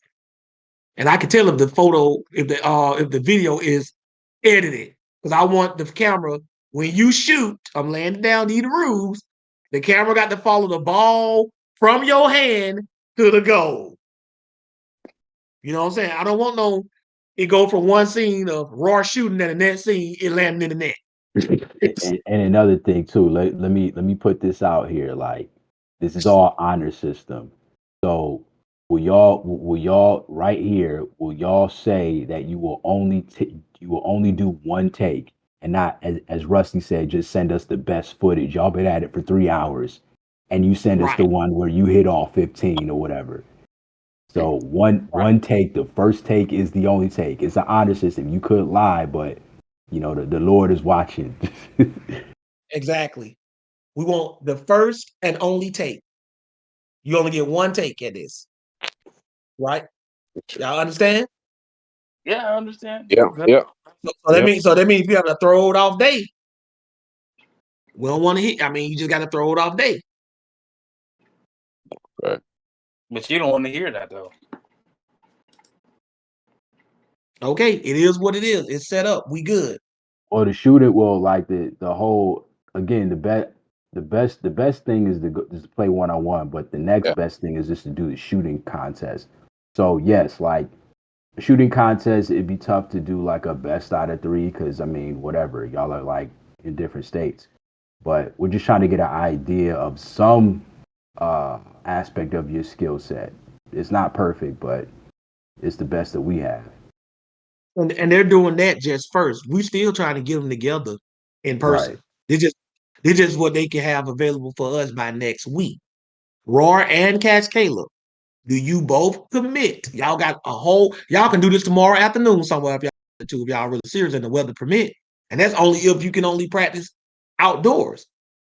So tomorrow or by next Sabbath, are both of y'all gonna have y'all recorded footage, somebody holding the phone or a camera that you can share with us, because Roy knows how to do it because he did it before.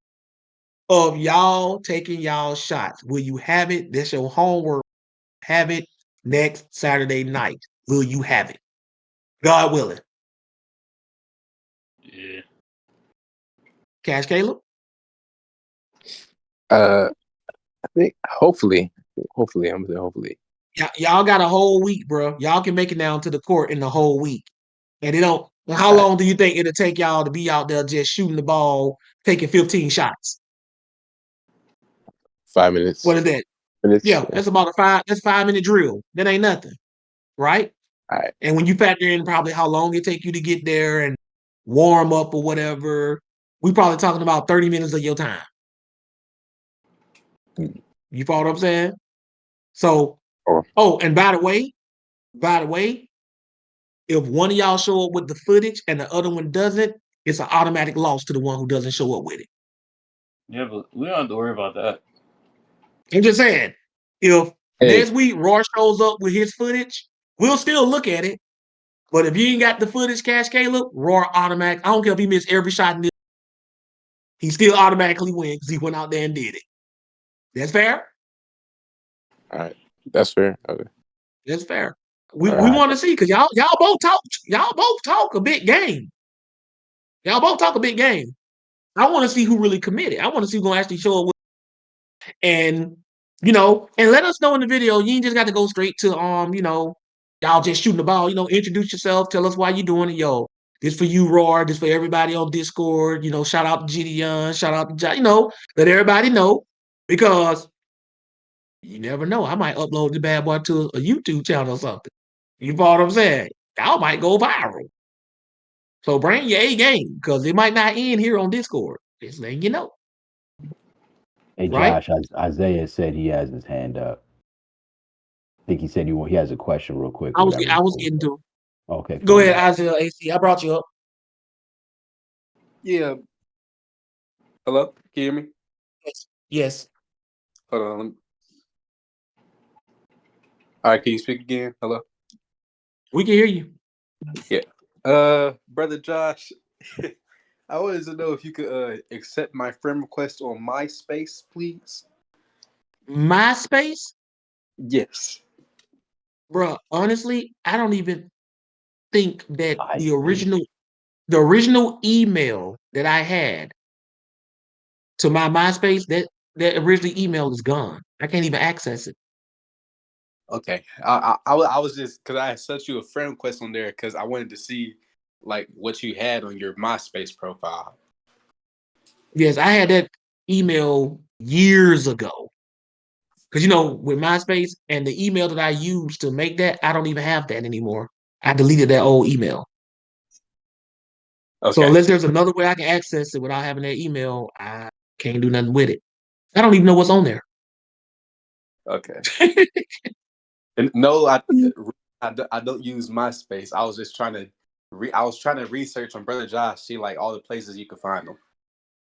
Didn't even know that anybody could even still use their MySpace page. I thought it just shut it down because nobody was using it.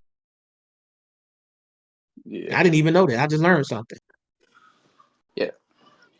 All right, Brother Josh. That's all I had to ask for now. All right, then, Isaiah AC. We're going to close out with this prayer. Before we do, man, yeah, but it does, man, this was a fun night. Woo! We don't talk care about the dust of this bad boy, man. Anything to add for prayer, care about the dust? Uh, just a few things, man. Just obviously great class, Josh, as Praise always. God. Um, glad to see that, the younger folks is still trying to learn, and learning quickly, man, because this is, you kind of getting advanced here and, nobody feels like, at least it doesn't seem like the people are drowning. So, praise God for that. Praise God for the people in this congregation that are learning rapidly. And, as far as I'm concerned, I'll be back next week, Lord willing. Praise God. And I feel the same way too, man. Appreciate your Q&A. Kevin J, he had some stuff that he had to tend to. He said he wanted to hang out and be with the Q&A, the Kev and Kev J Q&A. He wanted to be a part of that, but he couldn't hang the whole night. He said, God willing, he gonna be back next week and he's gonna be on it. I know you have a lot of stuff you be having to do sometime, Kev, but you got a whole family, whole wife, all stuff. I really, really, really appreciate you hanging out this late and just dealing with the real and the bull. You know what I'm saying? You Right. know, It's all you fun know, though. Like the whole it's all basketball thing was fun. Yeah. yeah, you know what I'm saying? And I like these guys too. I'm trying to look at their debate and their persuasion skills because this is still an exercise. It's still a teaching opportunity because I'm trying to teach y'all the art of debate. It's called persuasive in literature. It's called persuasive writing. When you're speaking, it's persuasive language, right? Because when your teaching is just having to. It's not enough that your teachings are just good. The way you bring it have to be convincing.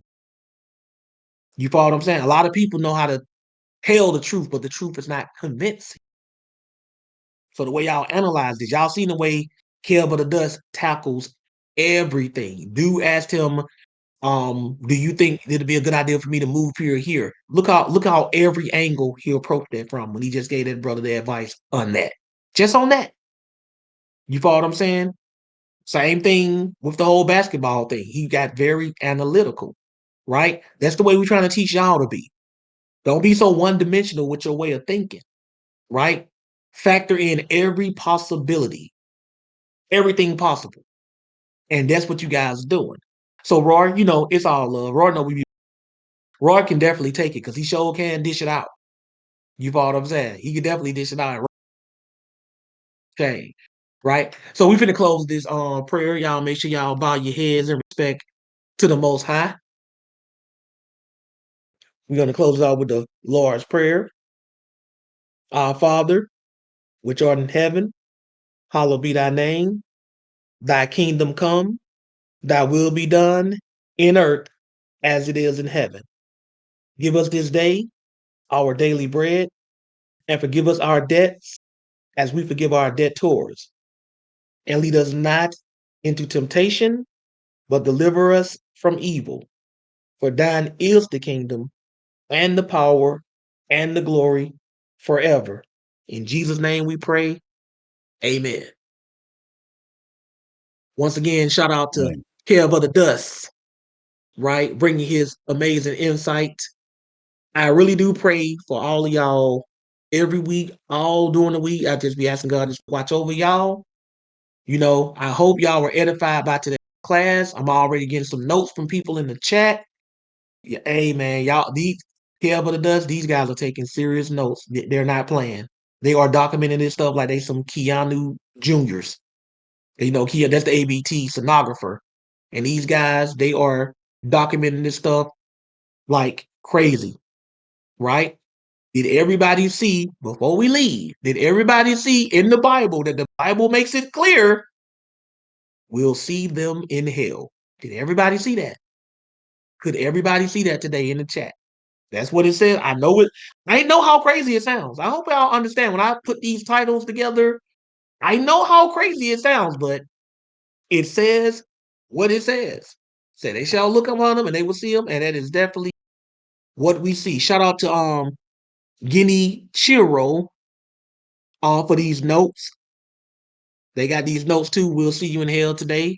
Shout out to them too. A lot of people bringing out these notes, man. So continue to pray for each other. Continue to be safe out there. Y'all know the beginning of the year, the crazier it gets. Peace to everybody. We are out.